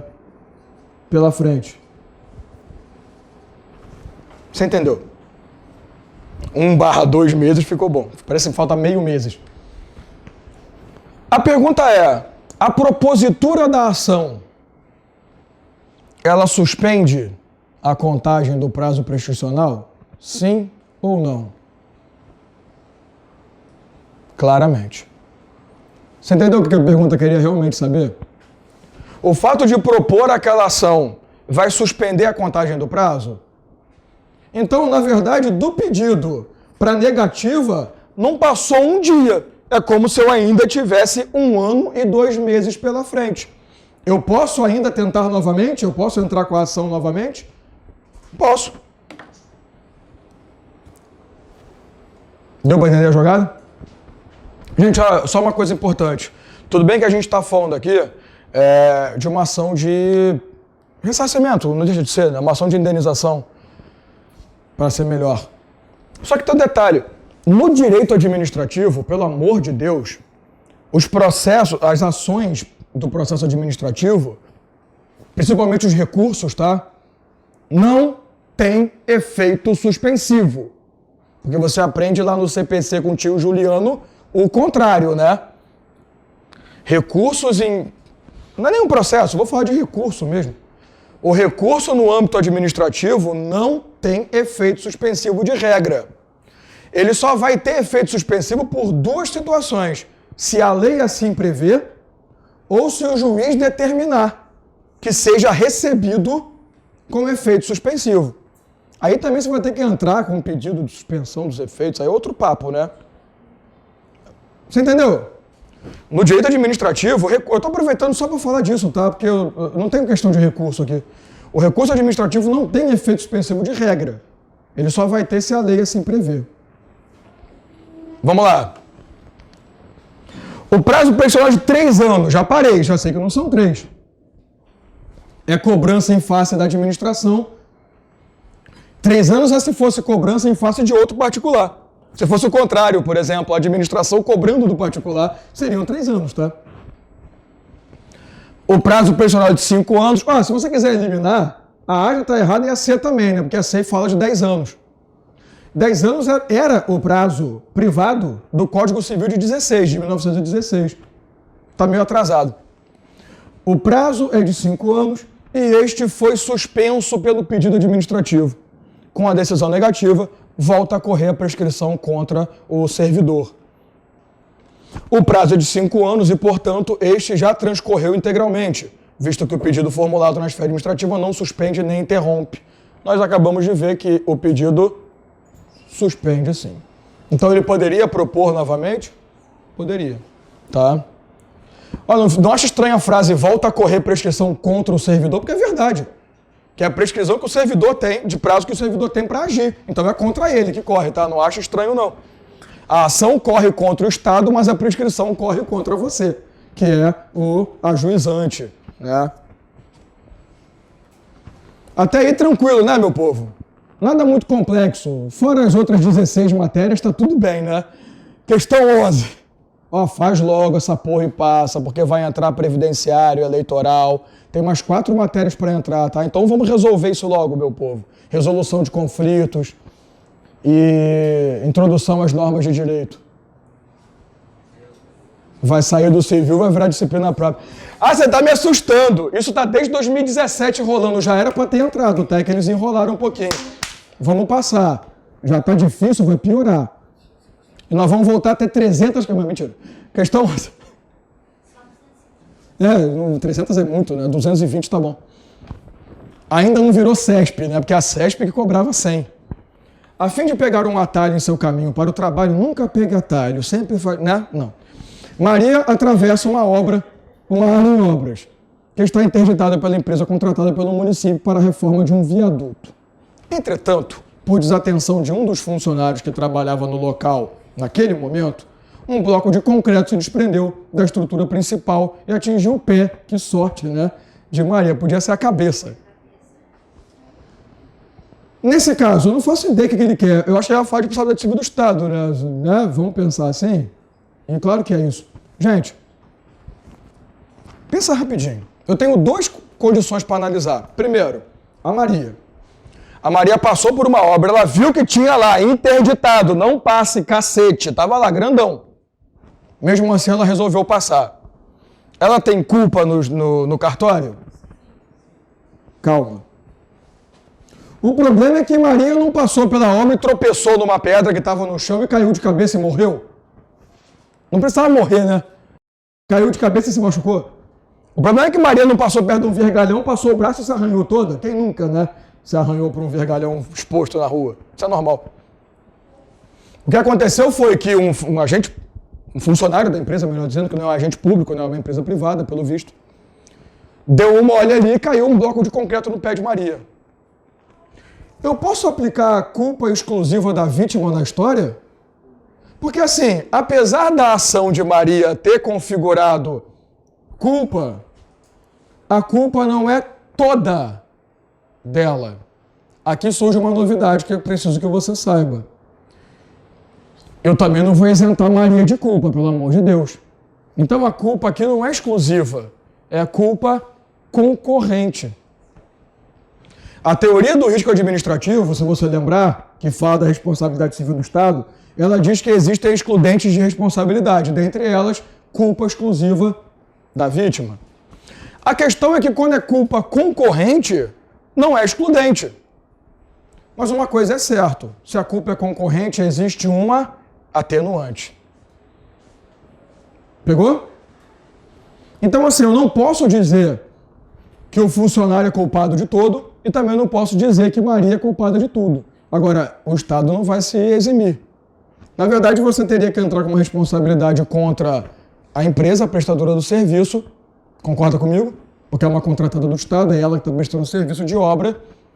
E se ela não tiver solvência, você vai entrar com uma ação subsidiariamente em face do Estado. Você tem que lembrar, gente, que a responsabilidade civil do Estado em relação à obra, você tem que olhar se a obra foi feita pelo Estado ou se a obra foi feita por um particular. Lembra disso? Se a obra foi feita pelo Estado, com certeza o Estado se responsabiliza, salvo excludentes, claro. E a responsabilidade será o quê? Basta demonstrar o ato danoso, o dano e o nexo causal. Não preciso mostrar dolo ou culpa, não preciso exibir a ilicitude do ato. Agora, quando é um particular, se a administração fez a parte dela, fiscalizou, acompanhou tudo bonitinho, o particular vai responder pela responsabilidade subjetiva, porém o quê? Privada. Direito civil. Carolzinha, o Renato Porto, não sei quem, se bem que o Renato deu só consumidor, né? Carolzinha que vai trabalhar contigo isso aí. Se por acaso a questão falasse, porque o erro não foi no Estado, o Estado não deixou de fiscalizar uma obra, foi um funcionário que deu mole ali e deixou cair o negócio. Se falasse que o Estado deixou de fiscalizar uma obra e por conta dessa falta de fiscalização houve um evento danoso ao terceiro, eu diria que o Estado responde também de forma subjetiva, mas subjetiva o quê? Pública. Qual é a diferença mesmo? A subjetiva privada é a clássica.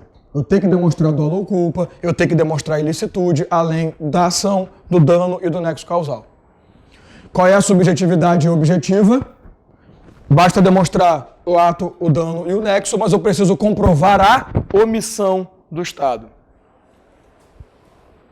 Aqui bastava você identificar qual o assunto, responsabilidade civil do Estado referente à obra. Se você destacasse só esse pedacinho de uma aula de 1h30 normalmente, que é a responsabilidade civil do Estado, letra A. A empresa contratada e o município respondem solidariamente com base na teoria do risco integral. Oi? A teoria do risco integral é aquela que diz que o Estado responde por dano nuclear, dano ambiental e atos terroristas cometidos em aeronaves brasileiras. Nada a ver. Você lembra, né? Risco integral é aquela história que o Estado é garantidor universal. Então ele não tem excludente de responsabilidade. Não é o caso. A gente está falando de obra, não está falando de dano nuclear, pô. A ação de Mariah, ao burlar, vai querer falar em inglês, poliglota é fogo, mistura tudo. Ao burlar a interdição, eu tô bem não, da área, exclui o nexo de causalidade entre a obra e o dano. Não exclui.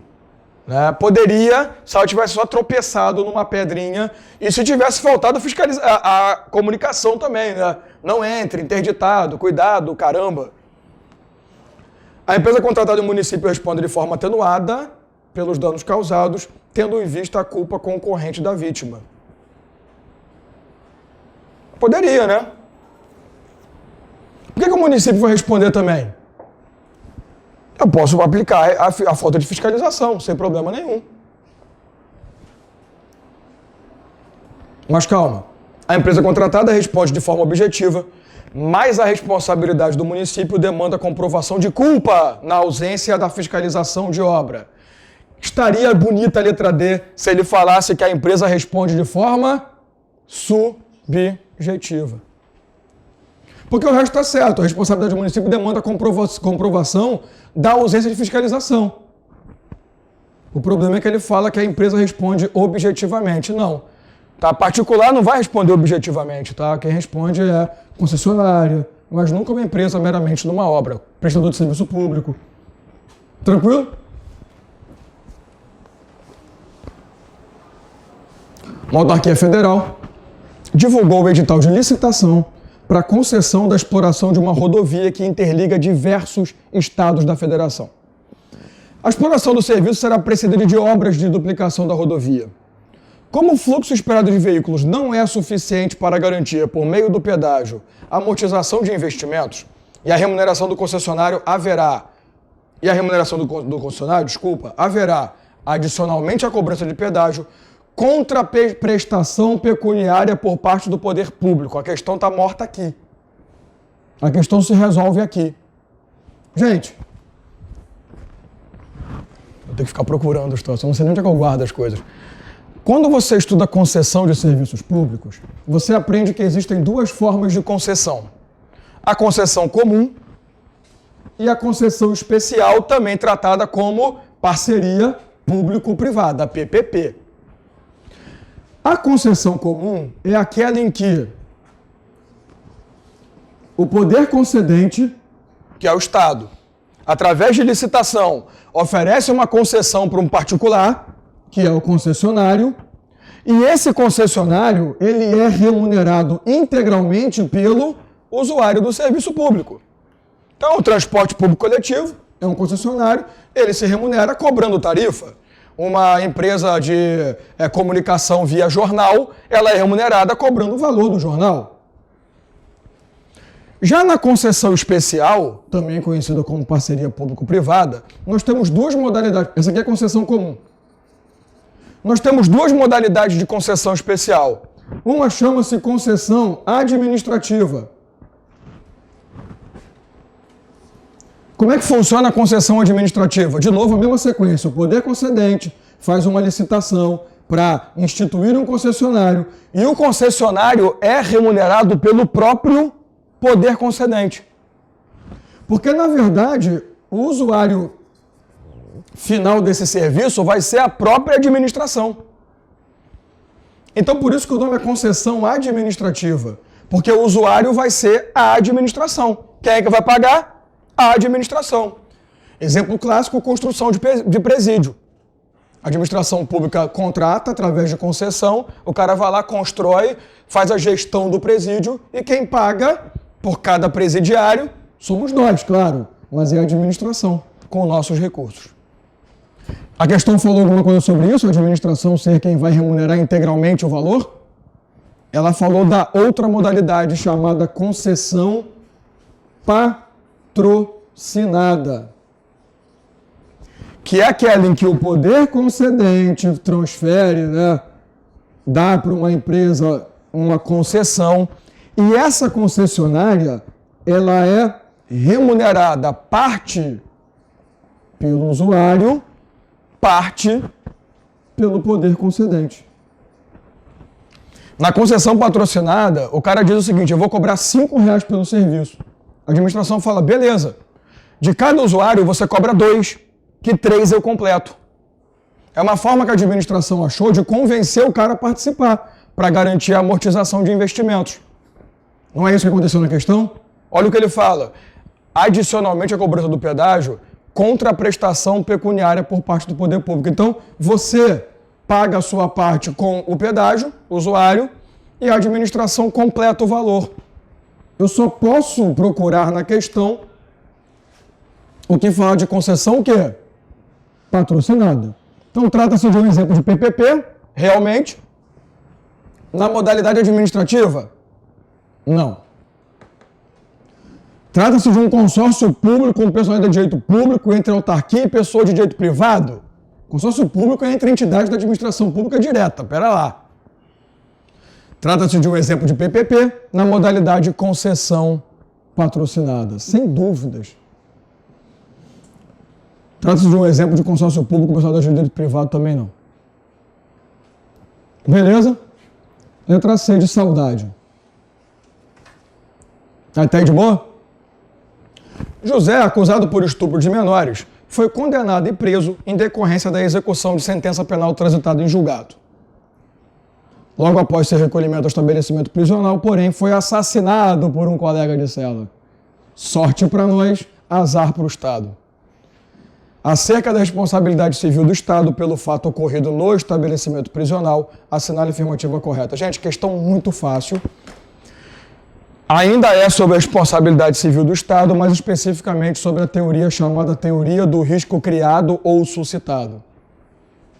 A teoria do risco criado diz o seguinte: se o Estado detém a custódia de bem ou pessoa e cria uma situação de risco, ele será responsável por danos causados a esse bem ou a essa pessoa. Você concorda comigo que a partir do momento que o cara é levado à prisão, ele é colocado numa situação de risco porque ele é introduzido a uma unidade prisional com outros vagabundos além dele? Se teve briga ali, amigo, e houve morte, o Estado será responsável sim. Até porque a Constituição diz que é garantida ao preso integridade física e moral, né? Você entendeu? A teoria do risco criado ou suscitado é aquela que diz que se ocorre uma briga dentro do presídio, um preso mata o outro. Se o preso comete suicídio, se o preso, ao ser liberado para temporariamente sair da cadeia, comete outro crime, em todos esses casos de sistemas prisionais, você aplica a teoria do risco criado. Então o Estado será responsável sem excludente. Só não esquece de uma coisa, tá, meu povo? Por que se deu a morte do presidiário? Porque o Estado foi omisso, concorda? A omissão, ela configura responsabilidade subjetiva somente na teoria do risco administrativo. Porque a omissão no risco integral ou no risco criado, ela ainda é objetiva. Ainda se configura como responsabilidade objetiva, tá? Então, não estão presentes elementos configuradores de responsabilidade civil do Estado? Estão sim, ignora a letra A. Não estão presentes elementos, esquece também. Estão presentes os elementos configuradores da responsabilidade, porque o ordenamento jurídico brasileiro adota na matéria a teoria do risco integral. Isso aqui não é risco integral. Olha como é que você resolve a questão com teoria, legal, né? Estão presentes elementos configuradores de responsabilidade porque o poder público tem o dever jurídico de proteger pessoas submetidas à custódia, olha a palavra aí, ó, de seus agentes e estabelecimentos. Perfeito. Cuidado, tá? Porque a C tem cara, né? Só que ele usa a teoria errada para explicar a responsabilidade do Estado. Integral, repito, é só dano nuclear, dano ambiental ou aquela condição de atentado terrorista cometido em aeronave brasileira. Tipo, Gol. Se bem que nem terrorista gosta de usar Gol, né? Então... Falei isso alto? Tadinha da Gol, né? Eu gosto da Gol.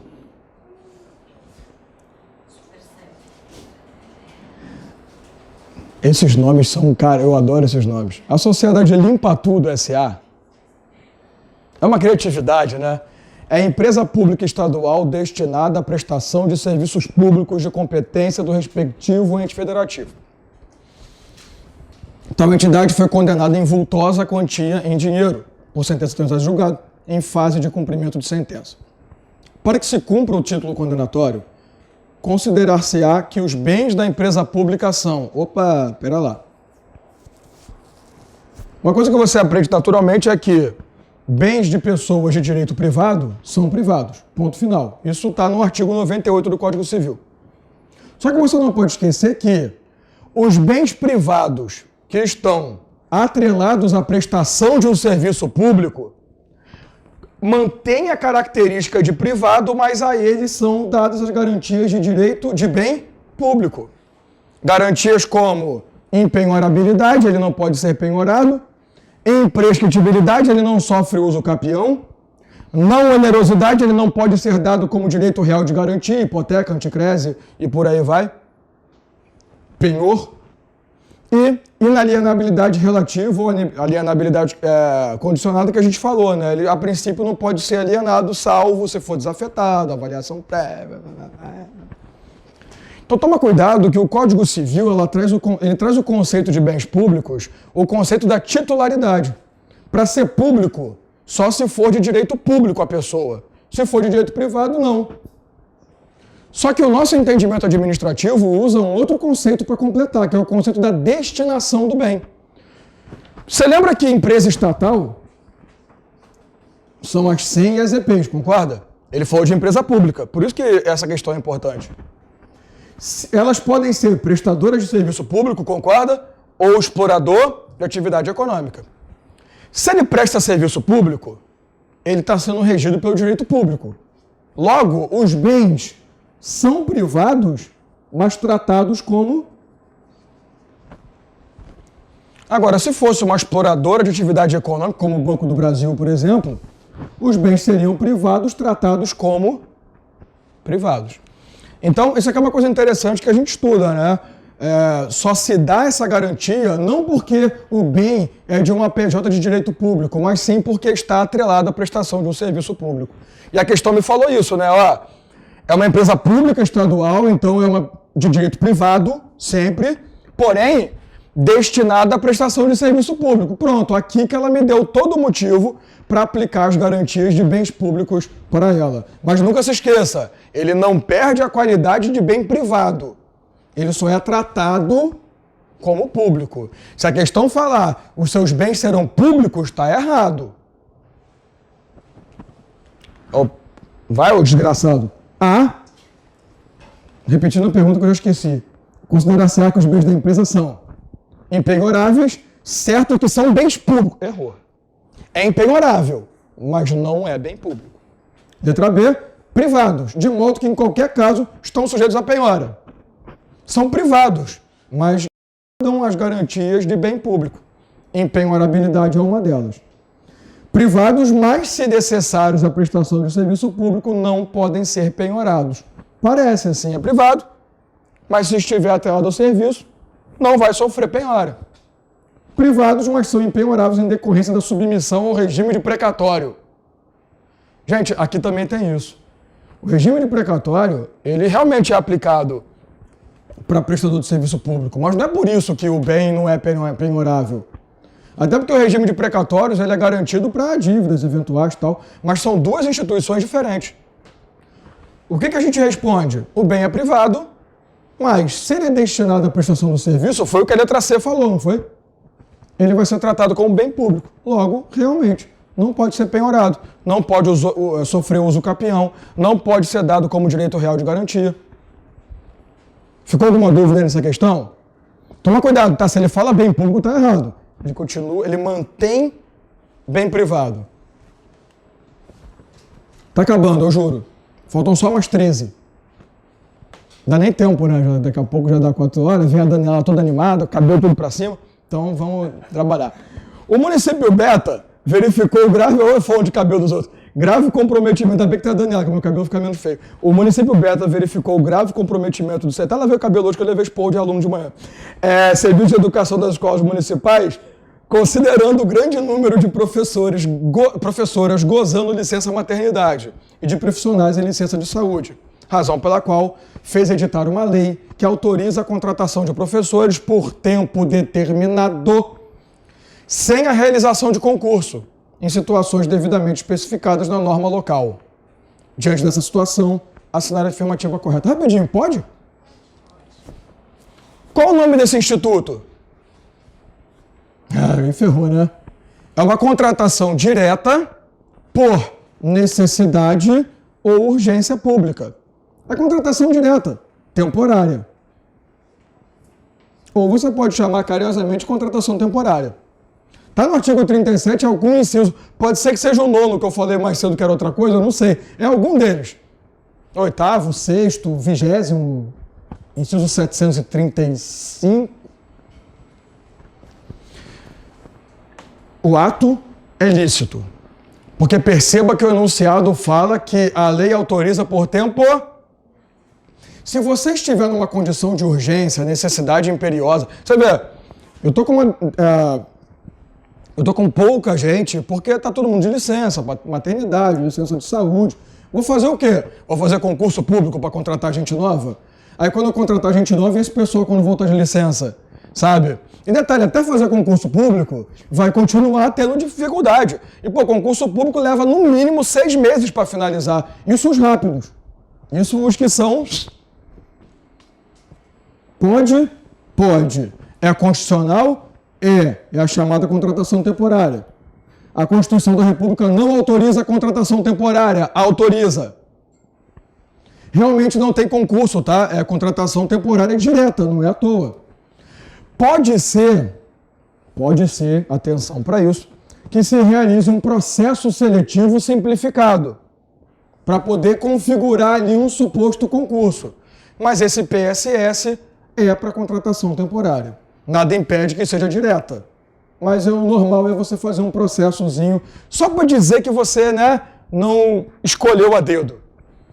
O município beta somente poderia ser utilizado a contratação temporária para cargos permanentes de direção, chefia e assessoramento. Cargo de direção, chefia e assessoramento eu posso usar qual instituto? Cargos comissionados. Livre nomeação. Tem nada a ver uma coisa com a outra. Eu até posso, nem preciso fazer concurso, chama, mas eu não preciso estar em urgência, temporário, não. Eu posso, e também permanente, permanente enquanto durar a vontade do Estado. A contratação temporária, nos termos da lei, é possível, considerando que a situação apresentada caracteriza a necessidade temporária de excepcional interesse público. É exatamente isso que está na Constituição Federal. Necessidade temporária de excepcional interesse público. A contratação temporária de servidores, independentemente de previsão legal, é possível. Independentemente de previsão legal, não. Tem que ter lei autorizando essa possibilidade. Então, realmente, a resposta, letra C, John, foi aprovado em concurso público para o cargo de agente administrativo do Estado Alfa. Após regular a investidura, recebeu sua primeira remuneração. Que legal, cara. Contudo, os valores apontados na folha de pagamento causaram estranheza, considerando que a rúbrica de seu vencimento base se mostrava inferior ao salário mínimo vigente. Tá, e daí? Montante que só era alcançado se considerados os demais valores, adicionais e gratificações, olha que ele nem colocou indenização, porque realmente nem entraria, que compunham a sua remuneração total. Diante dessa situação hipotética, a assinatura afirmativa correta. Vamos lá, há alguma irregularidade na remuneração paga ao servidor? Eu acabei de te falar, mesmo que o vencimento esteja abaixo do salário mínimo, se as vantagens de caráter permanente fizerem com que a remuneração seja maior, gente, súmula vinculante número 16, tá? Ela que determina que o teto remuneratório ao qual se trata a Constituição Federal e o valor mínimo pago ao qual se trata também a própria Constituição referem-se à remuneração total do servidor e não apenas ao vencimento. Era uma dúvida que a gente tinha na época, assim que a Constituição surgiu, tá? E o STF, aliás, a Constituição surgiu entre aspas, Ele sumulou e depois transformou a súmula em súmula vinculante, quando ele passou a ter esse poder de editar as súmulas vinculantes. Então, atenção para isso, tá? Toda vez que a Constituição estabelece um teto de recebimento, um teto de pagamento, qualquer coisa para servidores, ela nunca está usando o vencimento básico como comparativo. Ela está usando a remuneração total. Então, gente, não há irregularidade nenhuma se o vencimento estiver abaixo. O que não pode é a remuneração total do cara estar abaixo do salário mínimo. Então, causou estranheza para quem não estuda, Não tem nada de errado. A remuneração de João é constitucional, que a garantia do salário mínimo não é aplicável aos servidores. Ah, é sim. Peraí também, Já diria João Kleber, para, Vocês têm nível, Vocês nem sabem quem eu estou falando. Parabéns por vocês não saberem quem é João Kleber. A remuneração de João é inconstitucional, porque seu vencimento base teria que ser superior ao salário mínimo. Não, nada. É remuneração, não é o vencimento base. A remuneração de João é constitucional, que a garantia do salário mínimo se refere ao total da remuneração percebida. Súmula vinculante número 16. Remuneração de João é constitucional, pois todo servidor público deve receber por subsídio, fixado em parcela única. Olha, até existe, Só que não são todos os servidores. São juízes, ministros, agentes das polícias, os agentes políticos, esses sim. Procuradores recebem subsídio, que é um valor fixo. Mas não é para todo mundo. Eu acho que é a última. Felicidade geral da nação, eu digo que vou. Calma. Aí, certinho. Pô, eu sou muito bom para essas paradas, No tempo, cara. Caraca, eu me mereço mesmo. O governador do estado Alfa, diante de grave crise... tem mais uma, quer ver? Sempre que eu falo que é a última, tem mais. Diante de grave crise financeira, que assola as contas estaduais, elaborou numerosos projetos de lei para diminuir gasto público e atender ao disposto na Lei de Responsabilidade Fiscal. Dentre esses projetos, encontram-se 1. O corte de 25% dos cargos em comissão do Poder Executivo. 2. A redução dos subsídios e vencimentos dos servidores públicos estáveis em 10% de seu valor nominal. Com relação à constitucionalidade de tais projetos, assinale a afirmativa correta. Vamos devagar e sempre. E detalhe, fique atento ao STF, que hoje iniciou-se um julgamento da possibilidade de redução de remuneração de servidores em caso de urgência na Lei de Responsabilidade Fiscal. Adivinha qual é um dos estados mais interessados nisso? Rio Grande do Sul. E, obviamente, Rio de Janeiro, que são os que estão atrasando o pagamento há muito tempo, estão parcelando. Então, porque assim, a Lei de Responsabilidade Fiscal ela trouxe essa regra, né? Tu não pode gastar mais, tal. Você gastou, amigo, corta gasto. Só que o que os governadores reclamam? Mesmo eu cortando um monte de cargo, eu diminuindo um monte de coisa, ainda não consegui atingir o teto de gastos. Eu tenho que diminuir a remuneração. Como sempre, né? A gente se ferra, não é? A vida brasileira é assim mesmo. Cara, pelo amor de Deus, se o STF deixar essa passar, a gente está abrindo as pernas total para os direitos dos servidores e dos trabalhadores irem para o ralo. Essa é a assinatura final de que nós não temos direito. Porque, eu até agora estava aceitando de boa a reforma trabalhista, a reforma previdenciária. Eu até agora estou de boa. Não estou brigando com ninguém. Agora, se aceitar isso, deve ser hoje e amanhã de discussão, tá? Que hoje vão ser ouvidos o advogado-geral da União, vão ser ouvidos uns trouxa qualquer, os caras que criaram os projetos, e amanhã o STF deve julgar. Mas enquanto o STF não faz merda, e detalhe rapidinho, mesmo que o STF amanhã libere, não vai valer para essa prova, só para outra. Só tô falando para ficar de olho, não é para prova não, tá? É só para o teu futuro mesmo. Porque decisões posteriores ao edital não podem ser cobradas. Tem que ser tudo, decisão, lei. Tudo que foi editado depois do edital não pode ser cobrado de você. Vamos lá, são 2 projetos. Um, cortando 25% dos cargos comissionados. E outro, reduzindo a remuneração de servidor. A ideia é muito fácil. O que a Constituição Federal fala? O corte de gasto com pessoal para atingir responsabilidade fiscal, ele funciona da seguinte forma. Primeiro de tudo, a administração pública corta, no mínimo, 20% dos cargos públicos comissionados. Então, poderia cortar 25%? Até posso. Apesar que tem um entendimento que é máximo, mas é no mínimo 20%. Pelo menos 20%. Depois que eu corto os 20%, eu posso partir para exonerar servidor estável. Desculpa, servidor não estável no estágio probatório. Exonerar, não falei reduzir remuneração. Se depois de exonerar cargo comissionado, exonerar servidor em estágio probatório, eu posso exonerar servidor estável, tá? A Constituição permite, É uma das mudanças da emenda constitucional, não sei qual, de não sei quando. E não sei em qual artigo. Gostou dessa? Sim, eu não lembro, porque isso daí é na parte do direito financeiro da Constituição, lá para os 170 e tanto, não vou lembrar. Aí, eu te pergunto, os 2 projetos são constitucionais? Supostamente o primeiro né? Já que é o mínimo de 20, eu poderia cortar 25 dos cargos comissionados. O segundo nunca, né? Vamos lá. Os projetos são constitucionais? Não. O projeto que determina a corte de gasto em comissão... Eita!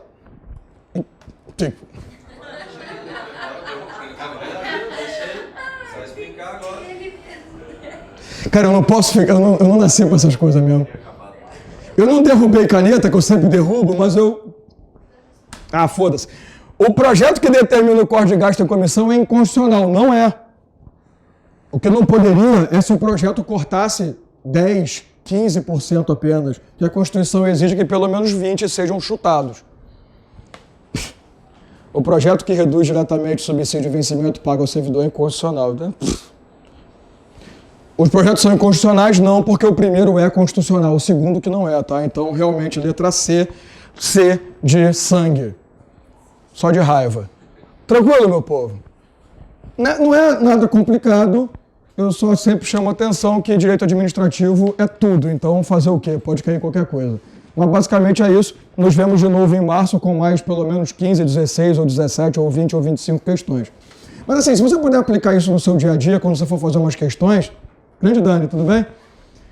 Faça isso, não custa nada. Não usa a questão só para você marcar, ver se está certo ou errado e vai embora. Estuda a questão, estuda o certo. E detalhe, eu adoro questão de incorreto. Faz, que aí tu aprende um monte de vezes, né? Gente, vai lá, toma um cafezinho rápido para não atrapalhar a Daniela, que senão eu ferro o horário dela.